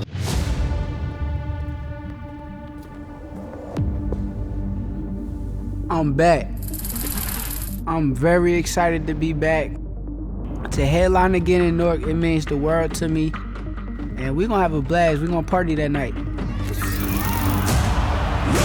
I ain't seen a warrior with no losses. Pinpoint accuracy and timing from Shakur Stevenson. I fight for those who don't respect my office. You want the truth? Step into my office. I'm telling you, I'm bringing the heat that night. I've been criticized, I've been talked bad about. They never gonna play with me again. To make it through the days of it. Shakur Stevenson has done it. I hope I reach him. I'm gonna be putting hands on them. I'm throwing all 6 hands. I'm letting these missiles off. It's a good left hand from Shakur Stevenson. This is exactly where he needs to be right here. Now you know why guys didn't want to fight him. Seconds away from a signature win. The boxing ring is my home, so keep watching. Shakur, you've already received your instructions in the dressing room.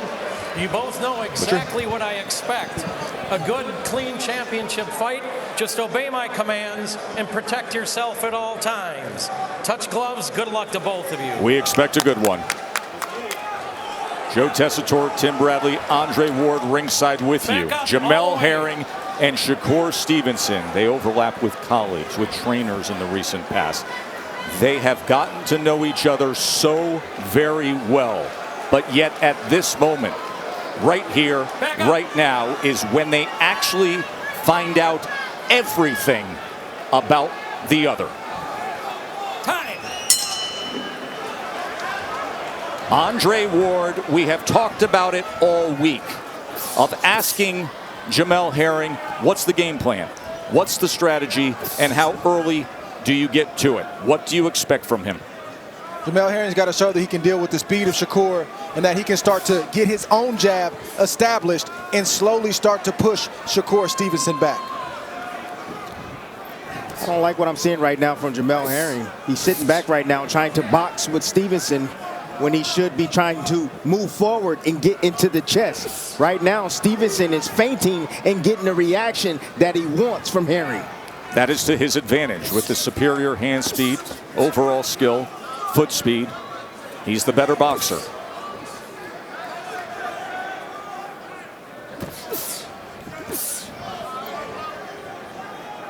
Right now, Jamel Herring is confident. He does have a good game plan. And Shakur Stevenson has to make Jamel Herring believe he can't win. And he does that by hitting Jamel early and often and not allowing Jamel Herring to get anything back. There's a body shot right hand from Shakur and then goes with the southpaw jab. I see something very appealing from Shakur Stevenson. You see the grease on his body? Yes. He's expecting body shots coming from Jamel Herring. Of course, at the discretion of the referee, pre-fight, Mark Nelson looked him over as to whether or not it's acceptable. It shouldn't be. But you can see it. And shimmer and shine off of the bright lights here at State Farm Arena. Left hand comes in from Shakur. Laser focus, tried to sweep the right hand across the belt line as well. This is how Shakur Stevenson is going to slowly take over this fight, is by power boxing. It's not moving around. He can avoid punches, but he has to make Jamel Herring pay when he misses punches. And again, he has to make Jamel believe that he can't win this fight. And Jamel has to start to pick up the pace, because even though this is only the first round, Shakur can do this all night long. All night. Jamel has to start to implement the game plan that he's been talking about all week, which is being the bully. If it stays like this, it's on Shakur's terms, Timmy. All night long, Shakur Stevenson is systematically already breaking down and found his rhythm and found his mark quickly in his first round. And you know that Shakur is getting to Jamel right now because he's got Jamel hesitant to throw. Jamel came out going punch for punch. Now he's got Jamel thinking, trying to figure out what to do next. That's the right hand, that left hand I'm talking about. Jamel doesn't see things coming from that side, and he's walking that way at the moment, getting hit with straight left hands from Shakur Stevenson.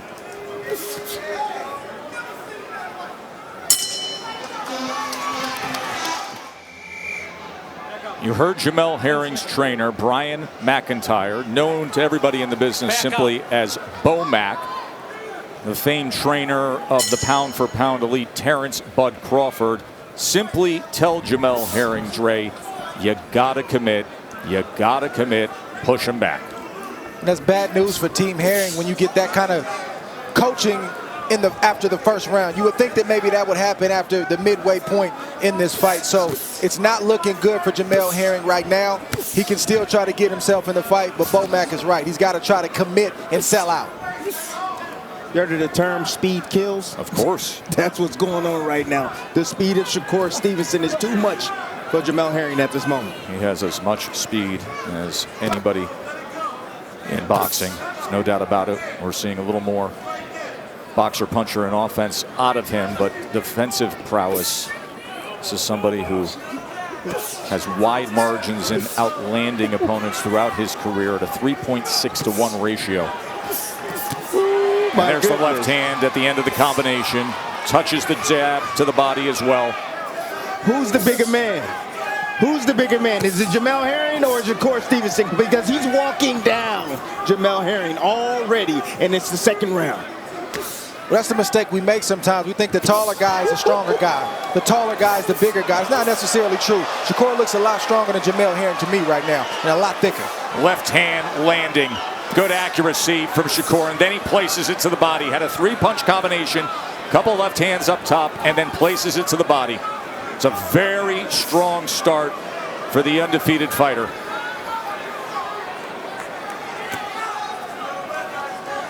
That jab right there from Jamel Herring was a half jab, trying to get back to defense all at the same time. It's not a good look, fellas. It's not. Just watch that left hand that come over the top right now from Shakur. Left hand comes in again. And again. He said it would be his breakout performance. He took criticism for his last performance. People said you could have gotten rid of the guy. You could have pressed the gas pedal a little bit. You see that laser focus early on tonight. Tess, every fighter fights with respect. I understand the belts, yes, they're a spectacle in the sport.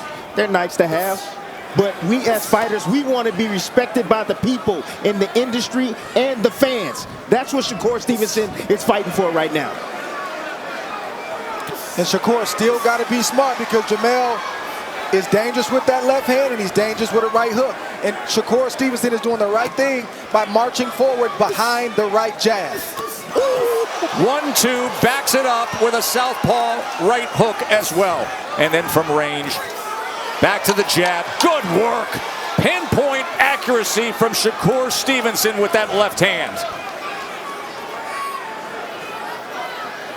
Time. We typically see low connect numbers for Shakur Stevenson opponents. Shakur Stevenson's landing 37% of his power punches, the left hand finding its mark. As soon as that stat creeps up to about 50, we could see a stoppage. That's the power punch percentage. You saw the total punches in the last round there put up, but the power punch percentage right now is 37%. Jamel Herring has to ask himself, what is he willing to live with? Is he willing to live with being on the outside of those punches that are not going to stop coming and maybe at some point start looking for a way out or maybe get caught by a big shot? Or is he going to fight fire with fire and do what he told us he was going to do and try to back Shakur Stevenson up and try to rough him up and land a big shot? What is Jamel Herring willing to accept tonight? And right now we're seeing some inflammation under the left eye of Jamel Herring, and that's going to be something they're going to have to contend with in the corner.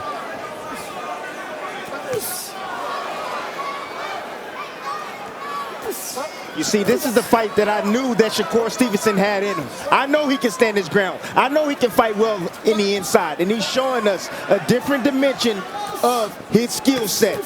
He can do it all. Finding those levels too. Look at that 4-punch combination. Then goes down to the body with a jab. Then back upstairs with the left hand. 3-punch combination to the head. Shakur is in rhythm here in Atlanta. Look at this work.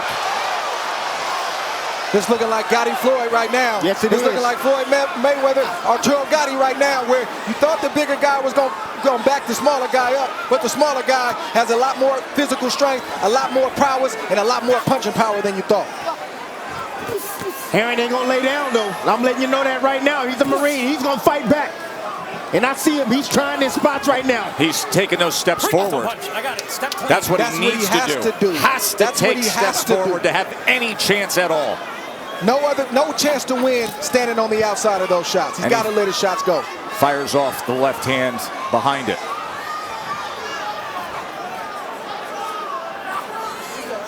Nobody said it would be easy, Jamel. But you got to go forward if you want to get it done. And the game plan for Team Herring is also to try to take Shakur Stevenson into the deep rounds because they feel like he's got conditioning issues. He's never been in a tough fight, so that's also the game plan. The fight is starting to break out now. Isn't it? Yes, it is.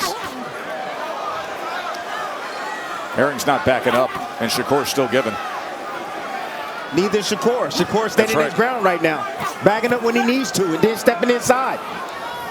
Right in the center of the ring. Right on that Crawford-Porter signage for their big pay-per-view coming up on November 20th as Bud Crawford sits ringside. Time. Down to the body. Beautiful work by Shakur Stevenson.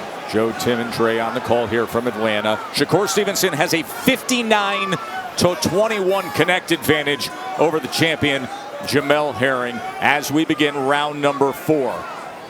Bomac also said to Jamel, it has to be more than one punch at a time. Bernardo. On the other side, Wally Moses, who's the grandfather and trainer of Shakur Stevenson, said, I don't want him to allow Jamel to move to his right. I want him to keep him moving left and to continue digging to the body. We will look for that. Now you see Jamel trying to march forward. He's kind of gotten over those 3 rounds of shock that he experienced, and now he's starting to try to implement the game plan that he talked about in the beginning, which is march forward behind the right jab and put pressure on Shakur Stevenson. And he's doing the right thing because he's moving to his left. He's cutting off that angle for Shakur Stevenson that he's used to, and he's making him and trying to force him right. Bomac, the trainer of Herring, the champion.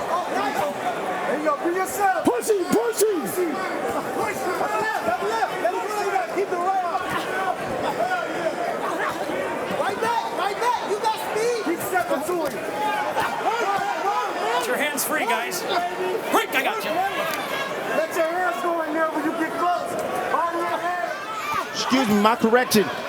Herring needs to push Shakur Stevenson to his left. Keep him from going right. Stop, don't punch. Be careful. Get your head up. Step back, step back.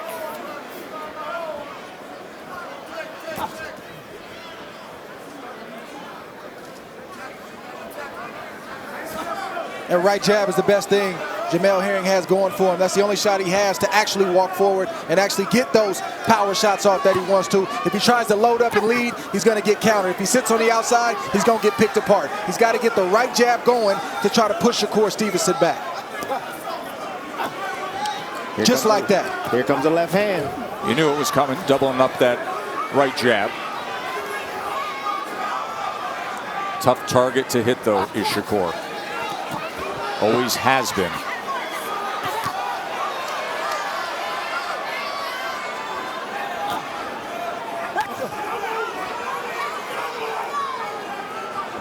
You're right, Dre. That jab is causing some problems for Shakur Stevenson. Oh, nice shot right there.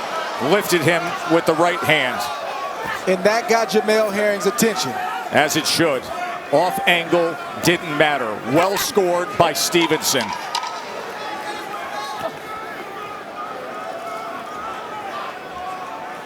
World title on the line. Stevenson off to a great start. Time.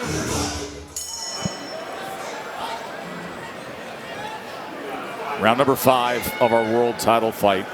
Shakur Stevenson with a 73-30 advantage in total connects. In the locker room is Jamel Herring's wife, Jen. She has not come out to watch this ringside. Has her head turned right now. Obviously, her husband has quite the uphill battle to try to defend his title here tonight with the way Stevenson is off to this strong start. Break. No. Come on. Let go. Come on, don't grab, Jamel. Just box.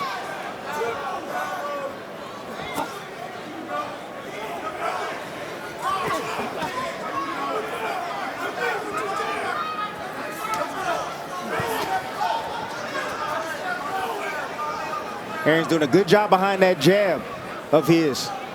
Landing it on Shakur. That's been the difficult task for any fighter. Whoa. Shakur turned him around, and now the headshots come in.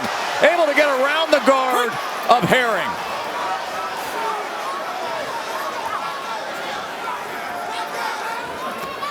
Break, don't punch.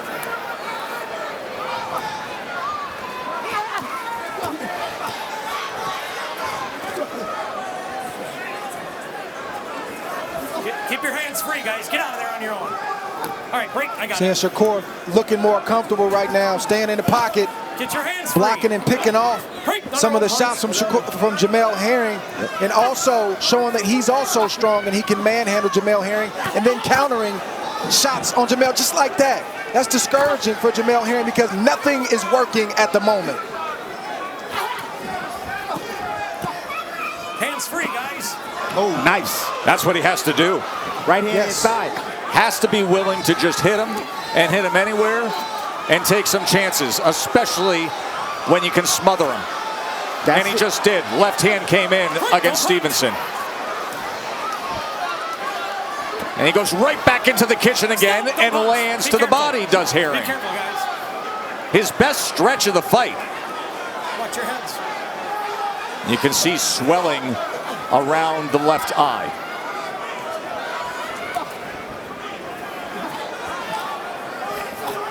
Break. That straight left hand down on the inside. Shakur Stevenson needs to be careful. He needs to time that perfectly because he's leaning right in the line of fire for the left hand of Jamel Herring. Hands free, guys. Get out of there. Break. I got it.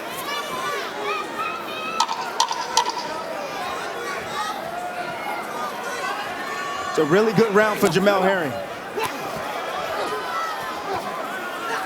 Time. Yeah, he landed a lot of leather, just like we see right here. He feinted down and went up top with an overhand left, came back, missed the right, but then landed the left, and then walked down Jamel and landed another left as he pushes Jamel Herring back to the rope. Shakur had a 16-12 connect advantage in that last round. 13 of the 16 connects were power punches. Hands free, guys. Get out of there. Oh, break. Hold on. Don't worry about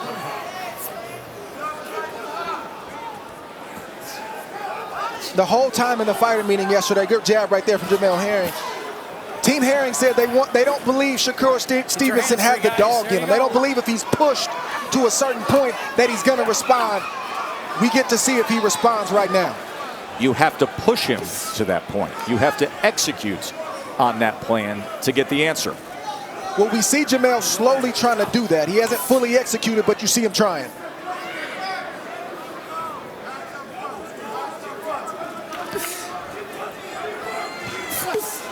Ooh, head clash. Clash of heads there. Watch your heads. You okay? Oh, mean two-piece right there. Timed Both of them landed.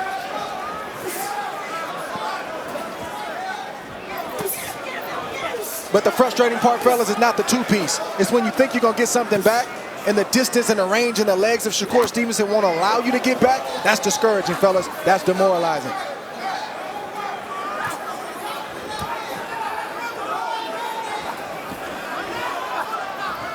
Break. Don't punch. Step back all the way. Jamel Herring has to free that one hand, his right hand or his right arm, and just let both shots go. Ooh, he hurt him with Shakur that may shot. throw, Right but he's hook got to throw. scored well by Stevenson right there. He hurt him with that shot. You saw Herring off balance for a moment, didn't you, Timmy? Yes, he did. Yes, he did. And the reason why that shot hurt him is because he didn't see it coming. quick right hook. Don't punch, I got it. Step back clean. The right hook does damage in the middle of round 6. Oh, same shot right there. If it's working, why go away from it? Look at the swelling around the left eye of the champion Herring.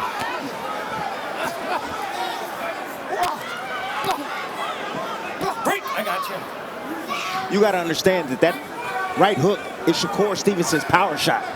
He's a right-handed fighter. He's right-handed, but he fights in the southpaw stance.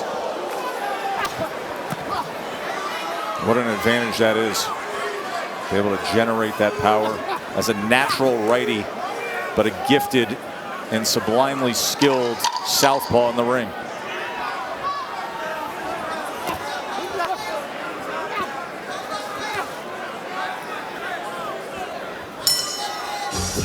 Big crowd has come out here in what has been an exciting night in Atlanta at State Farm Arena to see this world title fight. And right now what they are seeing is an exceptional performance by Newark, New Jersey's Shakur Stevenson, who has a 102-49 connect advantage against the champion Jamel Herring. Yes, the champion, but keep in mind Stevenson, the accomplished Olympian who went on in his 13th fight to win a featherweight championship, said I'm moving up to 130 pounds, 16-0, and tonight trying to stay the course to become a 2-division world champion, and he was the significant favorite. Late money came in at Herring, but Shakur Stevenson a significant favorite. In the corner, Bomac, I asked him, how do you turn things around? He says he has to do what he did in that 5th round. That was his best round. He's got to rough him up, and that's the only chance he has. Okay. Step back. That was his best work of the night, Bernardo, that 5th round. Guys, okay? Come on, keep it clean. There's so much skill going on in that ring from Shakur Stevenson. Both fighters, of course, but Shakur Stevenson makes adjustments. Yes. You know, that's when you're a top fighter. That's when you're one of the best guys in the division and in the sport of boxing. He took away the angle from Herring by throwing the right hook towards the area where he was going. Hands free, guys. That minor adjustment is what's winning Shakur Stevenson this fight. Yes, speaking of winning the fight, let's look at Andre Ward's scorecard because it's a pretty easy one to score.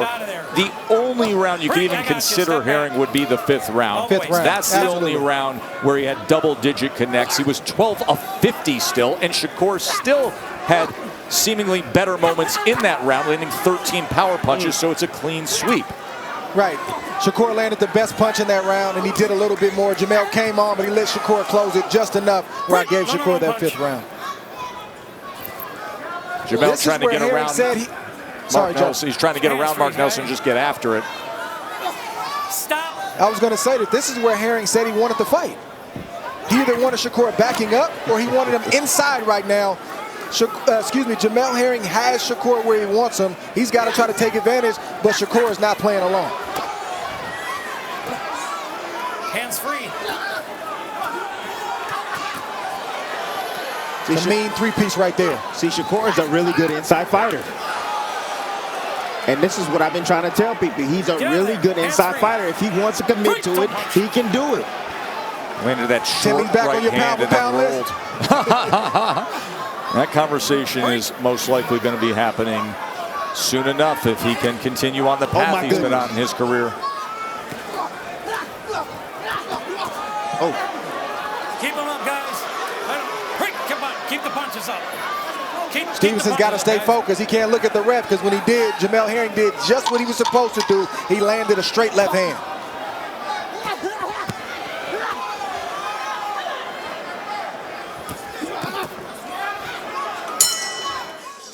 Good crowd that's been here for hours and hours enjoying a loaded undercard that saw Xander Zayas, one of the best prospects in all boxing, remain undefeated. Saw Muhammad Ali's grandson, Nico Ali Walsh. You can always go to the ESPN app, ESPN.com, to see all the highlights. Watch back the entire fight card. Evander Holyfield's son, by the way, came up a winner earlier tonight here in Atlanta. Round number 8. Team Herring has to continue to try to convince him that he can win this fight. Even though he's down on the card, son, you got to keep pressing forward. Remember the game plan. We said he was going to fade late. We'll never know if that's true if you don't let your hands go and start to hit him any and everywhere. Now, these are the no-regret moments.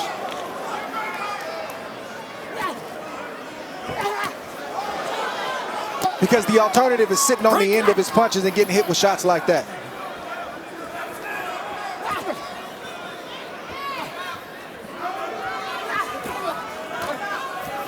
Break, don't punch, step back.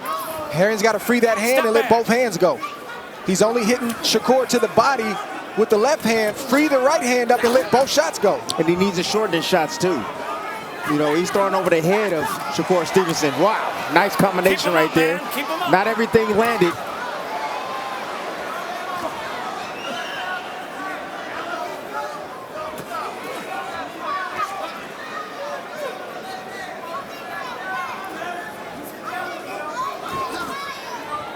Get your hands free. Overshooting. What did Shakur Stevenson do? The smartest thing. He stepped inside and smothered the backhand of Herring. So the left hand was ineffective there. That time he was able to get to the body. Good sequence with both hands right there from Herring. Yep. You got to keep that up. Break, don't punch. I got it.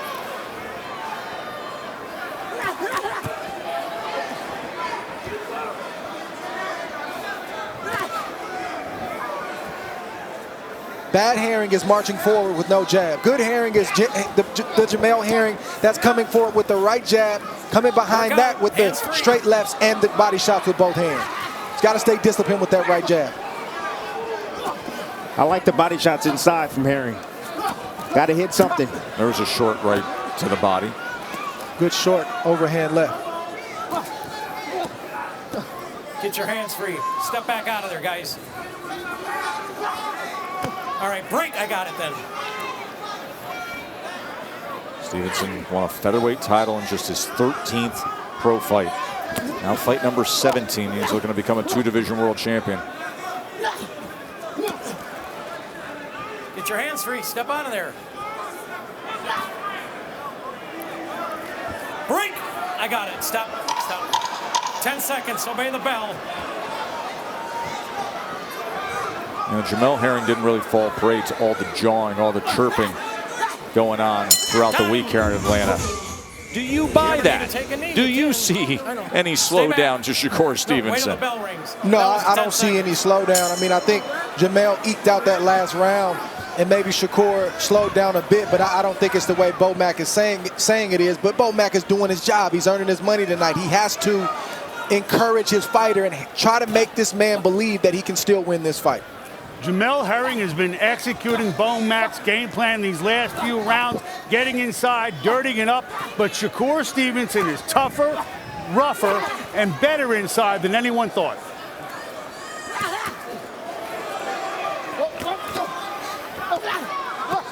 That's the way Jamel Herring needs to answer a 2-3 punch combination from Shakur. He needs to answer with his own 2 or 3 punch combination.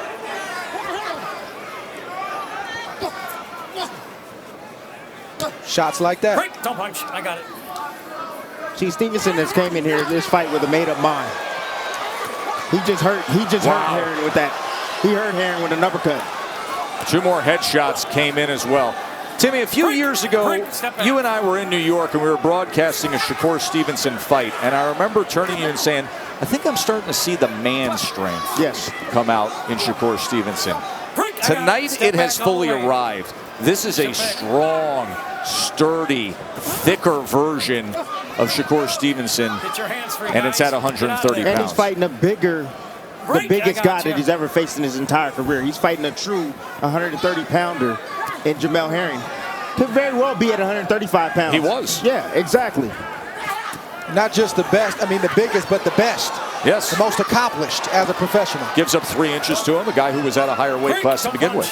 Step back.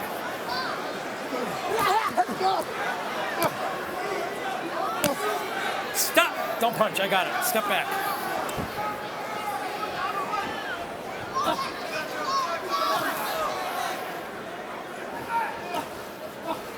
Stevenson has let off the gas pedal a bit.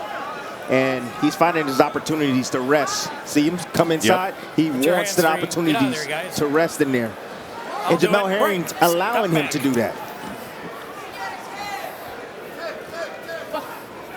I don't think he took his foot off the gas pedal. I mean, he's done a lot of good work for 3/4 of this round, and he's just trying to see what Jamel Herring is going to do. Bring Jamel Herring to you and see if he can respond and if you can, you know, land a good shot if he overcommits. Make a strategy over anything else. I think it's both. Get your hands free. He hit him with a low blow right there. I'll get you. Referee's doing a good job tonight, fellas. He's staying out of the way. That's what I like. I like refs that stay out of the way. That's Mark Nelson, a veteran. We've seen him many times through the years.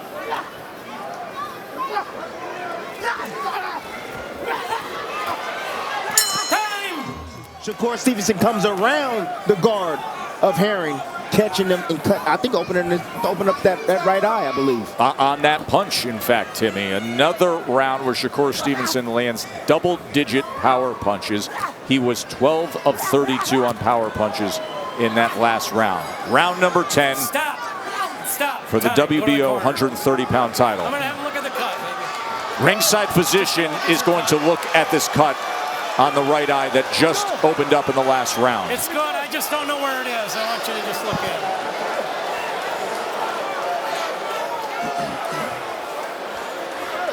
it. Dr. Jeff Traub has the duties with the Georgia Commission. We're good? Okay, neutral corner.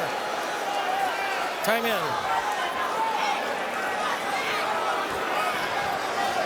Not sure if that little rest is going to benefit Jamel Herring or Shakur Stevenson the most. All I know is Shakur Stevenson see that blood, and I bet you he's going to attack that eye of Jamel Herring.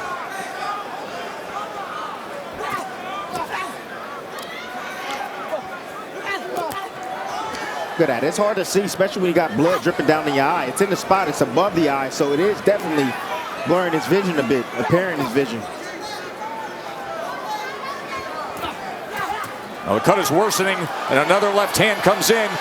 And look at these headshots from Shakur. Shakur isn't wasting any energy. He's very efficient, and he's landing clean shots at will right now. Efficient and sharp, so accurate, and doing damage. He's got a little bit of an anger to him, too. That's what blood does. That is it. They are waving it off. This is a TKO victory for Shakur Stevenson, and he is a 2-division world champion. An absolute A+ performance from Shakur. See Shakur closing in on Jamel Herring. The blood excited him. He sees weakness in his opponent, and Jamel Herring isn't responding. So Shakur did what he was supposed to do. Pour it on. That's what you're trained to do, and this is what everybody asked for in his last fight. So he gave the fans and the media and everybody who had something to say and something to write what they wanted. Are you not entertained tonight by the young fighter Shakur Stevenson? Ladies and gentlemen, here inside State Farm Arena, referee Mark Nelson calls a stop to this bout at 1 minute 30 seconds of round number 10. For your winner by technical knockout and new WBO Junior Lightweight Champion of the World, Shakur Stevenson!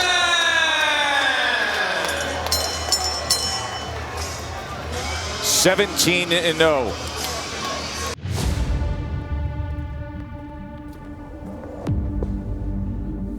I'm back. I'm very excited to be back. To headline again in Newark, it means the world to me. And we're gonna have a blast. We're gonna party that night. Yo, I ain't seen a warrior with no losses. Pinpoint accuracy and timing from Shakur Stevenson. I fight for those who don't respect my office. You want the truth? Step into my office. I'm telling you, I'm bringing the heat that night. I've been criticized, I've been talked bad about. They never gonna play with me again. To make it through the days and it's Shakur Stevenson has done it. I hope I reach him. I'm gonna be putting hands on him. I'm throwing all 6 hands. I'm letting these missiles off. That's a good left hand from Shakur Stevenson. This is exactly where he needs to be right here. Now you know why guys didn't want to fight him. Seconds away from a signature win. The boxing ring is my home, so keep watching. Most of all, protect yourself at all times. Touch gloves, good luck. Andre Ward, Shakur Stevenson through the years has almost been an invisible target defensively. His opponents land only 5.5 punches per round, only 13% of their total punches against him. Knowing that, how do you go after this if you're Conceição? Well, Conceição is an explosive guy. He can punch, and he needs to let his hands go. And when Shakur starts creating distance and starts countering him, he can't get discouraged. When Conceição finds success, he can't do what he did in the Valdez fight. He's got to stick to his game plan. Golden opportunity for Conceição. Watch your feet, watch your Shining feet. moment for Stevenson here at home before he goes to the top-heavy, big-name 135-pound division. And when you mention what happened against Oscar Valdez, first 5 rounds he boxed beautifully, Dre. He counterpunched at Conceição. He jabbed well. He was effective with body shots. He was ahead on the scorecards, and then something changed. And I still don't know what that is. Conceição said his corner told him to change up strategy. I get that. Listen to your corner as long as they're telling you the right instructions. Those were not the right instructions for Conceição on that night. Long right hand from Conceição. See Shakur just probing with that jab, finding that range, quick as a viper to get in and out. Manages location as well as anybody in the sport. And that's exactly what both fighters are doing right now. Both fighters are trying to dictate where and how this fight is going to be fought. Conceição, believe it or not, does not just want to pressure Shakur. He actually wants to try to box with the boxer. That hasn't proven to be the right plan for anybody in his previous fights. But he's also a gold medalist, and he also has pedigree. Dre, listen, I know 1.6 pounds to the layman is whatever, but just looking at Shakur Stevenson's body, now at 25 years old, fully formed with his man strength, he just looks different than the fighter who we saw on the Great Ascent Up. No doubt about it. He's a grown man now, as opposed to being a young kid who turned pro. And when you've already lost 8, 9, 10 pounds, yes, that last 2 pounds, that last pound and a half can seem like the end of the world. Your body can shut down sometimes. That's what happened with Stevenson. Boy, that power hand just came in from Shakur Stevenson. That sharp, accurate, powerful left hand. See how much thicker he is in the torso, across the shoulders, the muscularity especially. Glimpse of what you're going to get at 135 pounds to come, assuming he can get through tonight unscathed.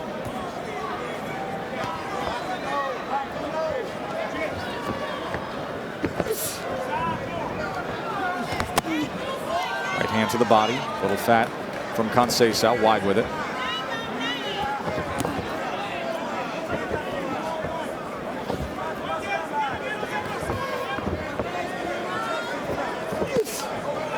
Shakur goes with a left to the belt line himself. Unable to turn over that right hand was the Brazilian. That's the shot that Conceição tried to land this whole first round. But he won't land it if he leads with it. He has to come behind the jab. That's the best shot that he gives himself. Coming to the end of round number 1, Stevenson-Conceição from Newark.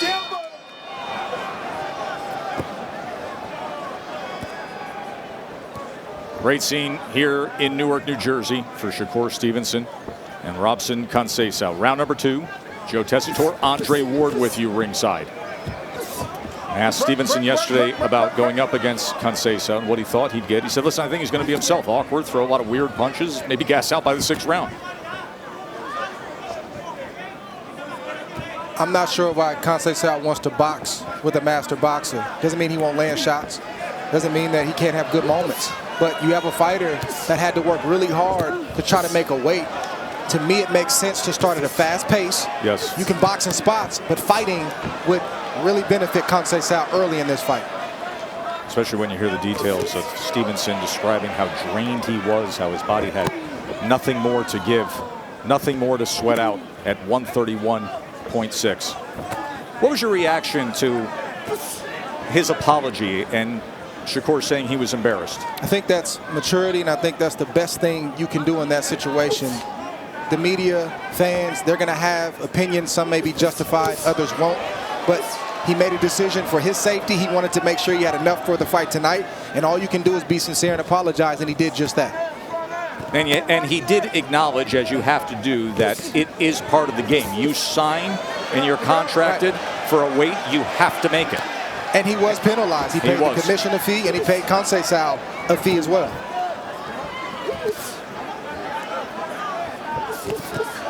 Three-punch combination from Shakur, trying to punch between the punches that time. And now Conceição does come in with the right hand before tying up. Conceição's been pretty predictable thus far in these first 2 rounds. Paul with the left hand, pose, and then try to shoot a big right hand to the body or the head of Shakur Stevenson. Left hand to the body comes in. Left hand up top from Shakur. Right hand to the body from Conceição.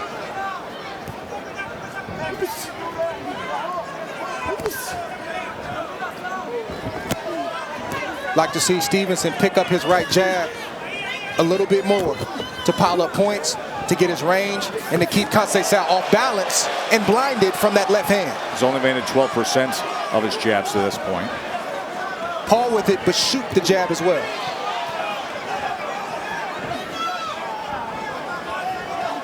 There's the jab, doubles it up, goes back to it, able to get away from the right hand from the Brazilian. It gives Conceição something to go through before he thinks about throwing that looping right hand. And trying to place that left hand to the body a bit. Conceição able to use that foot movement to get out of the way. Good right hand to the body from Conceição. Right there. Back to action here. Start of round number 3. Shakur Stevenson had a 19-7 connect advantage in that second round, but Dre, each man had his moments. Yeah, both fighters are starting to connect just a little bit more. Stevenson connecting more than Conceição, but Conceição is dangerous, especially when he punches with Shakur. Like you see right there, Shakur throws and Conceição throws. He has success when he does that. But Shakur coming behind the right jab, he has the most success when he lands that beautiful straight left hand. That is a natural punch for a southpaw. By the way, there was a clash of heads in that round as well. When Shakur went back to the corner, you saw his grandfather and Chief Second, Wally Moses, turn to the referee, David Fields, and say there was a clash, there was a clash. There was a slight abrasion between the eyes of Shakur. Here's the clash of heads right there, and it was just enough that it got their attention in the corner. Good straight left from Shakur. Conceição tried to catch Shakur and did catch him in that sequence right there. Shakur's got to mind his defense for as long as Conceição standing up, because he is dangerous. Pick it up, all right? Pick it up.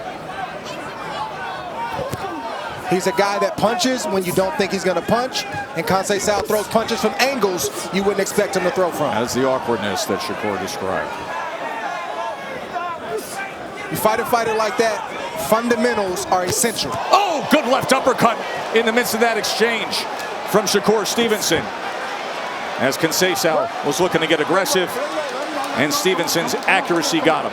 You let Conceição make the mistake, and you have your legs under you and just shoot the shots. Nothing spectacular, just fundamentals. And now the pace picks up here in round 3. And this is that awkwardness from Conceição. Odd angles, hands down, surging in. Shakur smiling right in his face. Happy to be in that mid-range and close range. Nearly clipped him with the right hook, went low with the left hand, and gets the second warning from David Fields. I think this pace picking up favors Stevenson, because Conceição's only been 12 one time. And you could tell he was afraid to get tired in the Valdez fight, and I think that's why he took his foot off the gas. Stevenson knows that, because he mentioned as much. He needs to press the gas tank of Conceição by keeping this fight at a high pace. And that was a world title fight that Conceição had great success boxing beautifully in the opening half of that fight. Nothing like the pace we're seeing here. The action intensifying in round 3. Comes back with a counter left hand, does Shakur. Now probing with that jab. We're going to split the guard. Instead goes underneath, under the elbows. Missed with the body shot.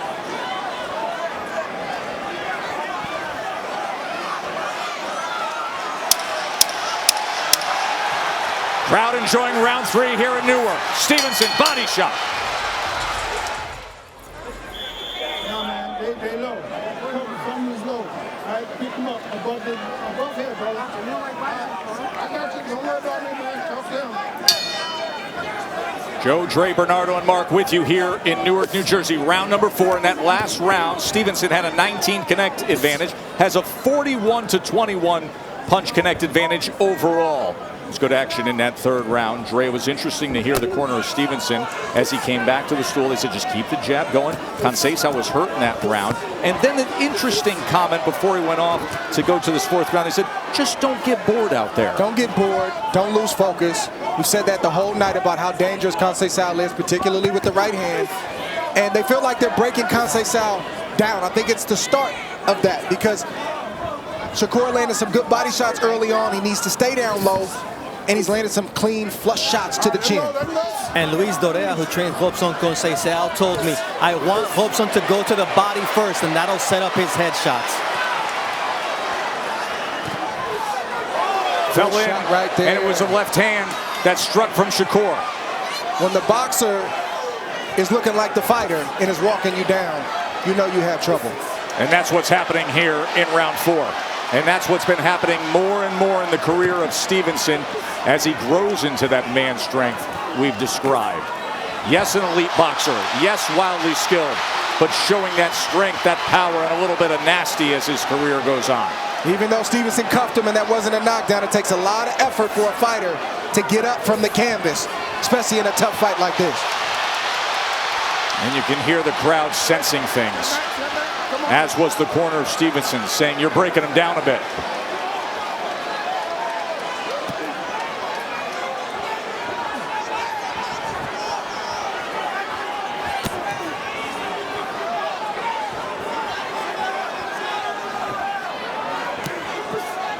Stevenson should go down to the body even more right now because Conceição has not shown that he can defend himself down there. Stevenson has landed flush shots, and they're starting to take a toll. Just had a right hand there, clipped him with a right hook from that southpaw stance. Able to get away from that right hand from Conceição. You can see his comfort with another right hook. Stevenson in control here in round 4. Dug underneath with a left hand to the body.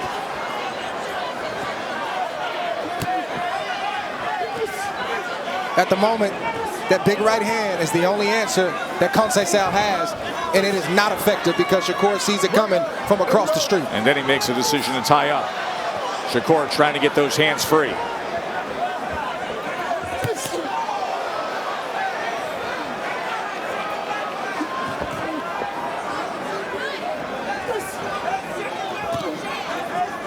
Conceição takes that big step test before he throws that right hand. He's tipping Shakur off every time. 4, 5, 6, 7, 8. Being ruled a knockdown.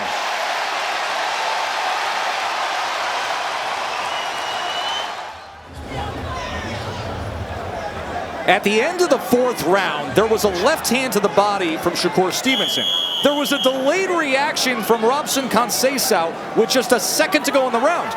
This was ruled a knockdown, Dre, and it was. There's the left hand. Oh, yeah. Here's the delayed reaction. Oh, yeah. But perhaps because you see the arms pushing down, many thought it wasn't, but that was a clean, that was a knockdown, hard left hand to the body that scores the knockdown with 1 second to go in round 4. Start of round 5 now. Now look at Conceição. He's got that right hand glued to his face because he doesn't want to give up that side of the body again.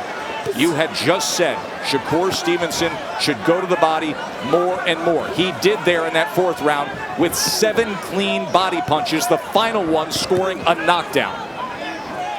Conceição can't defend to the body, Tess. He doesn't know how.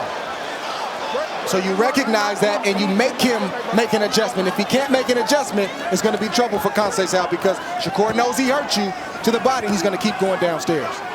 2 good body shots from Conceição. 3 good body shots from Conceição just now. Tried to sweep with that right hand across as well.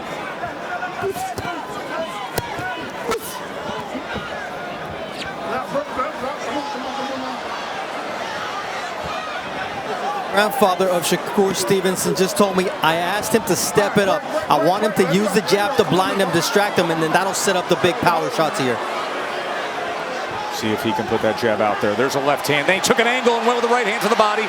Came back with the right hook. Left uppercut leads the way this time.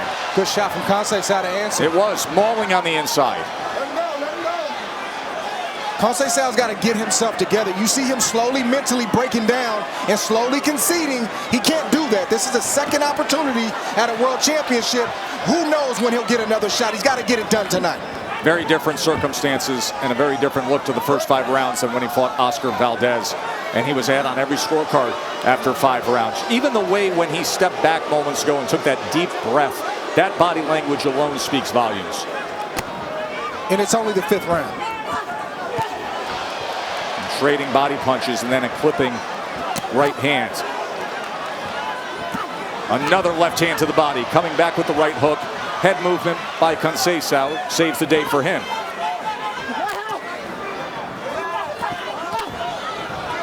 Stevenson stepping to him. Conceição trying to return fire. Good left hand to the body again. Yes. Digging in, sitting down on it that time. He has found something he likes with that left hand to the body, Dre. I think he should keep liking it because it's doing damage. It's doing exactly what he wants it to do, which is drain and discourage Conceição. Good shot from Conceição. He's always dangerous. Well, that right hand sitting there.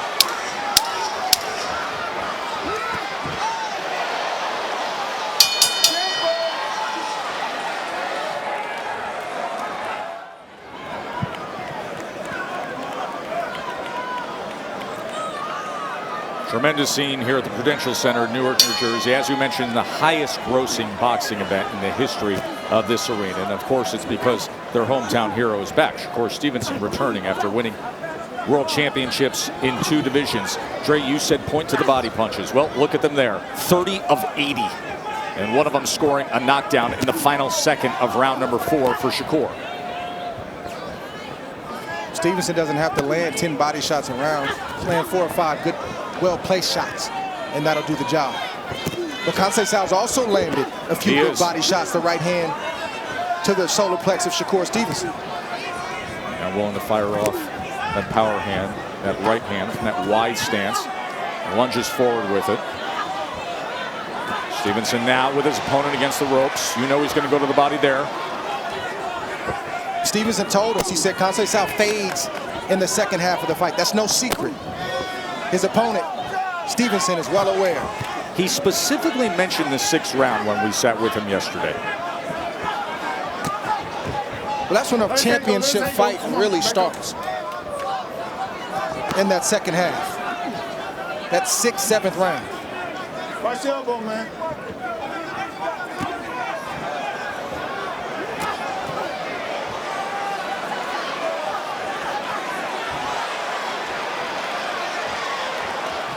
The first phase for Shakur Stevenson tonight was to frustrate, discourage. This is the second time. All right, you do it again, you lose your point. Let's go. Stern warning from Fields. Yeah. The second phase is to get Conceição to stop believing he can win and to just try to land one big shot. Phase 2 and 3 is underway.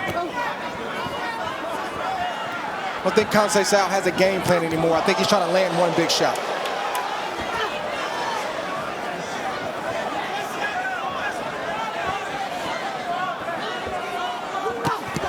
Left hand lands flush. It's a mean shot.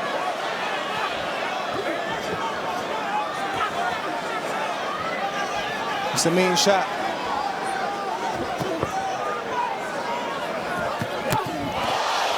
Opened up, got tagged again there. And now here comes Stevenson. Shots are landing because Conceição thinks Shakur is going to the body, He protects himself down low. Boom! Oh, big left hand up top. Shot lands up top. Put it all in the bank to the body, and now he's going head hunting here in round 6. Can't defend both the head and the body at the same time. Stevenson stepping to him. Conceição clearly affected.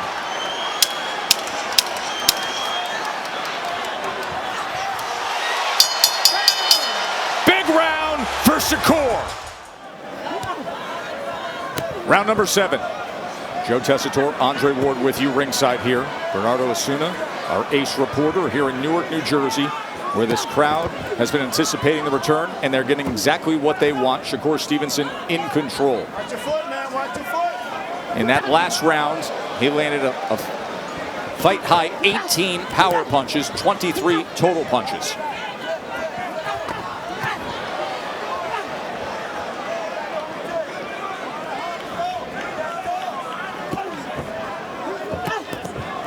Now's the time to answer if you're Conceição. He needs to find something and find something fast to What get is him it, back Dre? in this fight. What does he have to find? He's got to land some shots, which is not an easy task. But sitting there and receiving all of Shakur's punches is not the answer either. He's got to bet on himself. He's got to believe in himself. And he's got to let his shots go and try to punch with Shakur. He's getting hit anyway, so he might as well let his offense go. Remember earlier tonight, we talked about Shakur Stevenson seemingly having a force field of this incomparable defense where through the years and in championship fights, opponents only land 13.9% of their total punches. Robson Conceição to this point is at 13% of his total punches landed. That's it.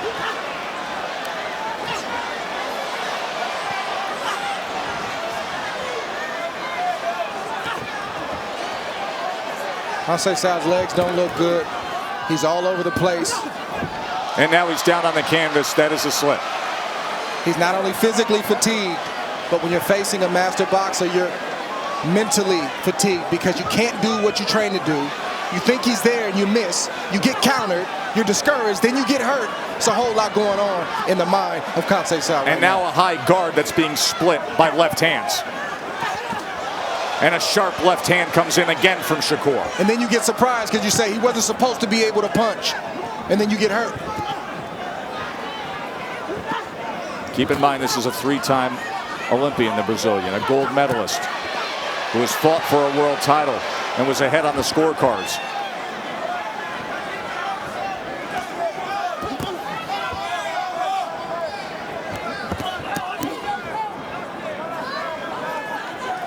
Stevenson cutting off the ring, now probing with that jab. Watch for the left hand to split the guard, goes to the body with it instead.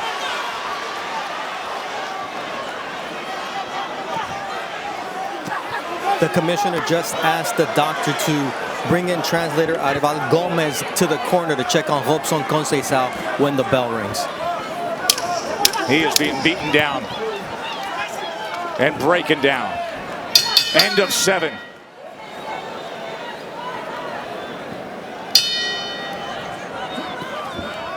Eighth round.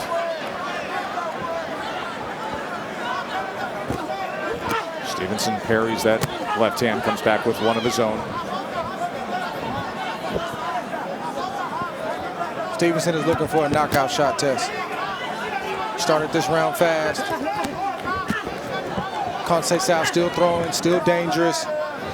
But sometimes in order to stop a fighter, you got to be in that danger zone. Be willing to stay there and get your shots off. And I think that's where Stevenson is at right now. Though he shouldn't stand there and take those shots. If a knockout shot comes, what do you expect it'll be, Dre? The left hand, either to the body or to the head. That whole right side of Conceição has been getting abused by Stevenson. It really has. And it started with the body work that then led to the head. He goes to the body again. Conceição, 3-punch combination. Still Stevenson throwing. with the head movement. Conceição still throwing. As he should be. And he's landing. He wanted this fight. Remember, he didn't have to take this fight. He could have cashed out. He could have said, listen, you didn't make weight. I'll fight for a vacant belt, and I'll take my purse. Right hand from Conceição. Good right hand. 2 good right hands. Finds a moment of confidence, Dre. Let him go, come He only has a shot if he throws. Let it go, let it go. Come on, man.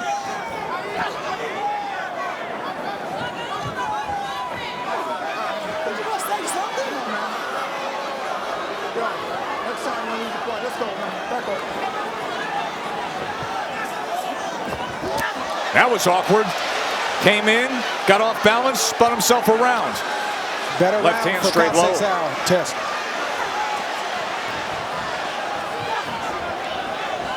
All right, let him go, let him go. Come on, stop, stop.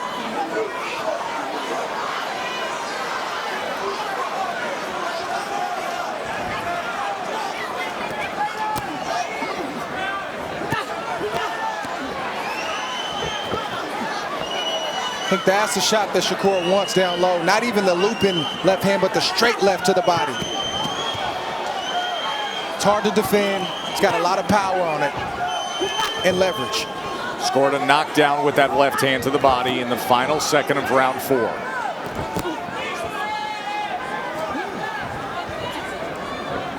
Conceição showing the heart of a champion because he's taking a lot of punishment.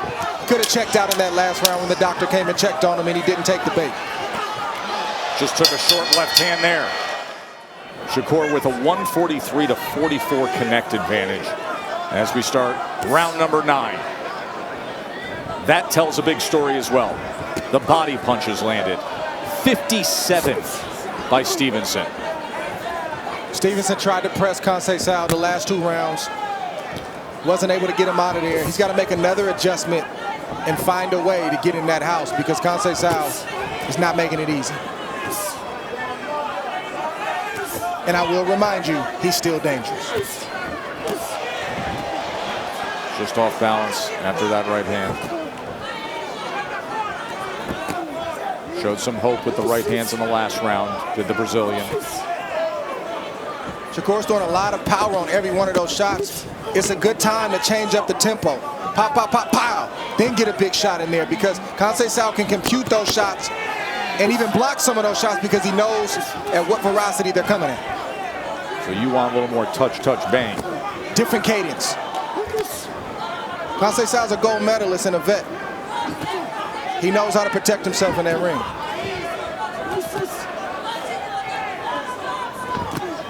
And when something's not working, you got to make the adjustment. Now Shakur returns with a hip toss of his own and complains to David Fields, he was around my neck. See how Fields addresses this. 1 point deduction for the hip toss. 1 point from him throwing him down. 1 point from him throwing down. Yo, don't do that no more, man. All right? Don't do that no more. You ain't got to do that, brother. Yo, you ready? You okay? Let's go. Let's go, man.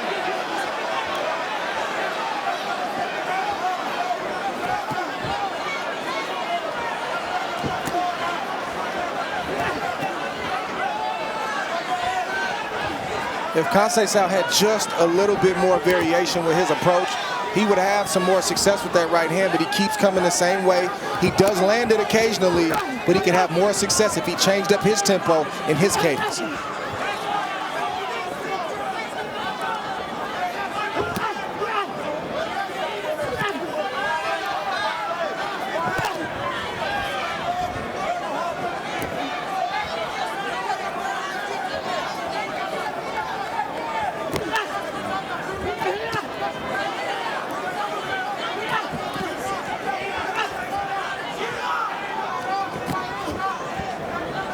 Conceição throws like a chopping right hand. It's not completely straight. That's right. It lands heavy, but the arc is different than the traditional right hand. You can hear the talk between these two. So we come to the end of round number 9, a round that included the first point deduction in the career of Shakur Stevenson. Through Conceição down earlier in this round.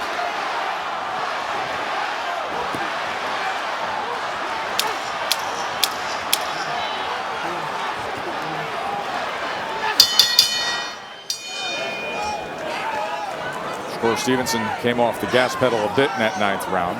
Only landed 11 punches. His low total going back to the first round, which was just to feel him out.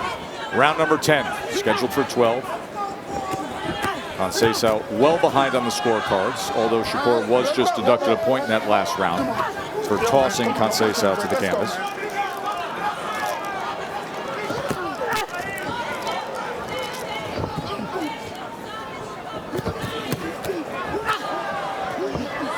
I want to see if Stevenson can find a way to get Conceição out of there. Had a sense that could have happened a few rounds ago. There was a doctor's visit at the end of 7. 6th round, he landed 18 power punches. End of the 4th, he scored a knockdown with a body shot. Shakur is content with walking Conceição down, and I think he needs to come with a different game plan. He needs to pick up his rhythm, similar to what Bo Mack told Keyshawn Davis. Change it up, the big shot will come.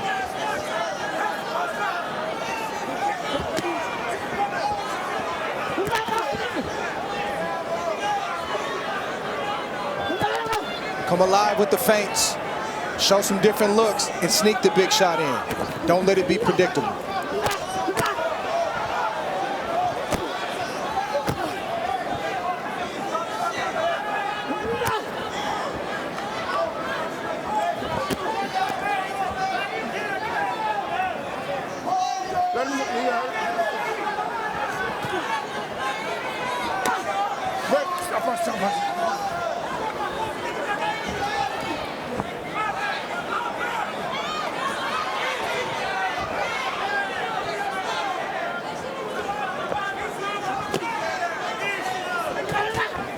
Good right hand from Conceição. Good answer from Shakur. With the left hand. Look at Shakur's face as he runs it back into the ropes.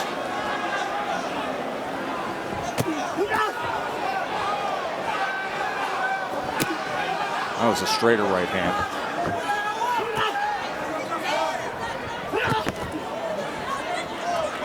And again he tosses him. Remember, there was a point deduction moments ago. Don't do that no more, man. You understand? Don't do it no more. Ain't no excuse to throw him on the floor, man. Let's go. You see the frustration building.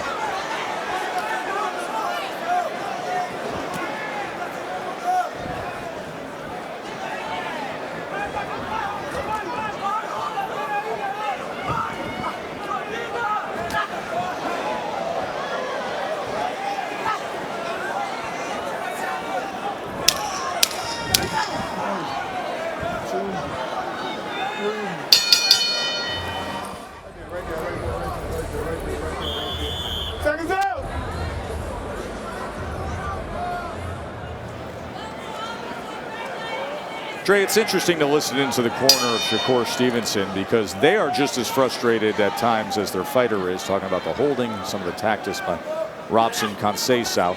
But when we met with Stevenson yesterday, he discussed how he wants to reach a new level of greatness, how he wants to please this crowd, how he wants to lock in and get to the next level with a performance tonight.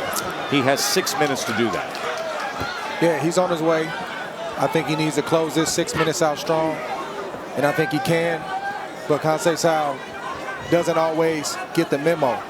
It's going to be awkward, and he's going to remain dangerous. Oh, good shot right there. It's those kind of shots that can help him to do it. Conceição's hurt because that froze him right in his tracks.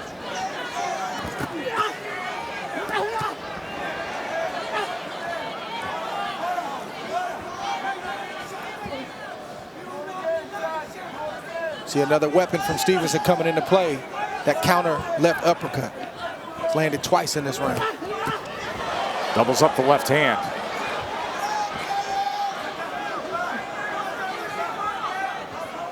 Conceição hasn't thrown very many punches because he's still recovering from that left uppercut from Stevenson. You can see it in him, that hesitation. He's not throwing. Nope, he isn't. Just hoping for keep away stuff. He's hoping that Shakur doesn't. Oh, there's that left uppercut. That shot also hurt Conceição. Viper strike it was. Stevenson locked in here halfway through round 11. Goes underneath with the left hand, right to the midsection.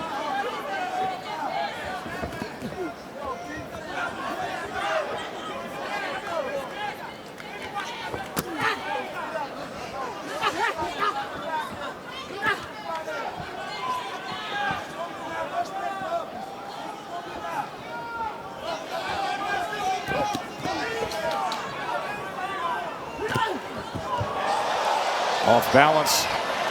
See how Stevenson approaches it here. Final minute of round 11. Goes back to the body. Right hook. Crowd anticipating. Stevenson inching closer to Conceição's a left hand.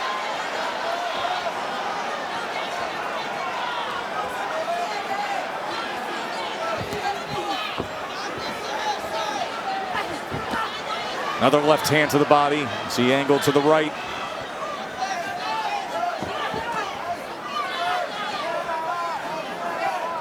Conceição being completely outgunned here in this 11th round. Sweeping right hook. If you want to know, however, what Shakur does as well or probably better than anyone in the game, look at the distance between their feet. He does distance as well as anybody, probably better. And distance pays in this game. But we've seen a different Shakur Stevenson, to Mark's point, about being combative. What he did to Jamel Herring back in October of 21 when he won the WBO junior lightweight title. That 10th round TKO. It's the legs, Tess. That distance and range that we talk about, it all starts with the legs. And Conceição was supposed to throw more punches than Shakur and be more busier. That's been cut down because he can't get what he wants to get. And when he reaches too far, he gets counted. That's all because of the legs of Shakur Stevenson. Nearly got clipped with a counter left hand there. Well, he has been taken to the body, hasn't he? 69 body shots have landed from Shakur Stevenson. The lone knockdown we have of the night was from a body punch.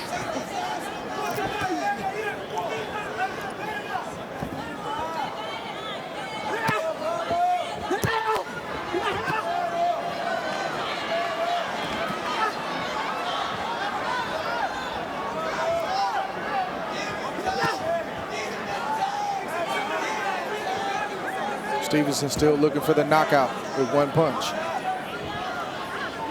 You suggested about 5 rounds ago to switch it up, to take a different approach, and perhaps it comes. When one style isn't working and the opponent adjusts, you have to make another adjustment. So championship boxing is about ebbs and flows and adjustments until you find the one that works for you.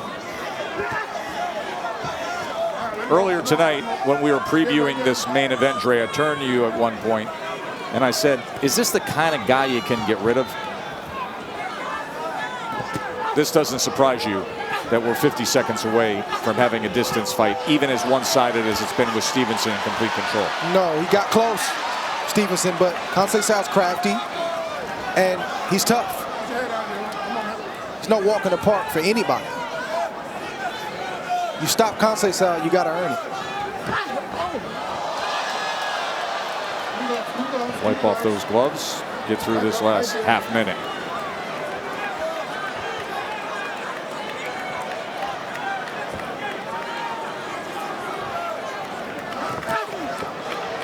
The 135-pound division will await Shakur Stevenson. Names like Devin Haney, Vasily Lomachenko, and so many more. And what a ride it's going to be with super fights to come. Ladies and gentlemen, after 12 rounds here inside Prudential Center, we go to the judges' scorecards for the Bud Light Celebration decision. Lynn Carter has the bout 117-109. John Signorile has the bout 118-108. And Steve Weisfeld has the bout 117-109 for your winner by unanimous decision, Shakur Stevenson. Shakur Stevenson, welcome home. Unanimous decision win. Keep in mind when you hear those scores, there was a point deduction.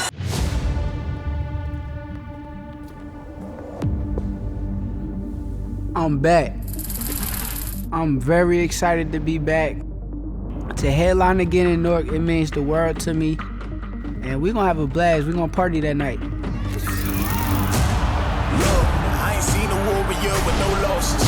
Pinpoint accuracy and timing from Shakur Stevenson. I fight for those who don't respect my office. You want the truth? Step into my office. I'm telling you, I'm bringing the heat that night. I've been criticized, I've been talked bad about. They never gonna play with me again. To make it through the days and it Shakur Stevenson has done it. I hope I reach him. I'm gonna be putting hands on them. I'm throwing all 6 hands. I'm letting these missiles off. That's a good left hand from Shakur Stevenson. This is exactly where he needs to be right here. Now you know why guys didn't want to fight him. Seconds away from a signature win. The boxing ring is my home, so keep watching.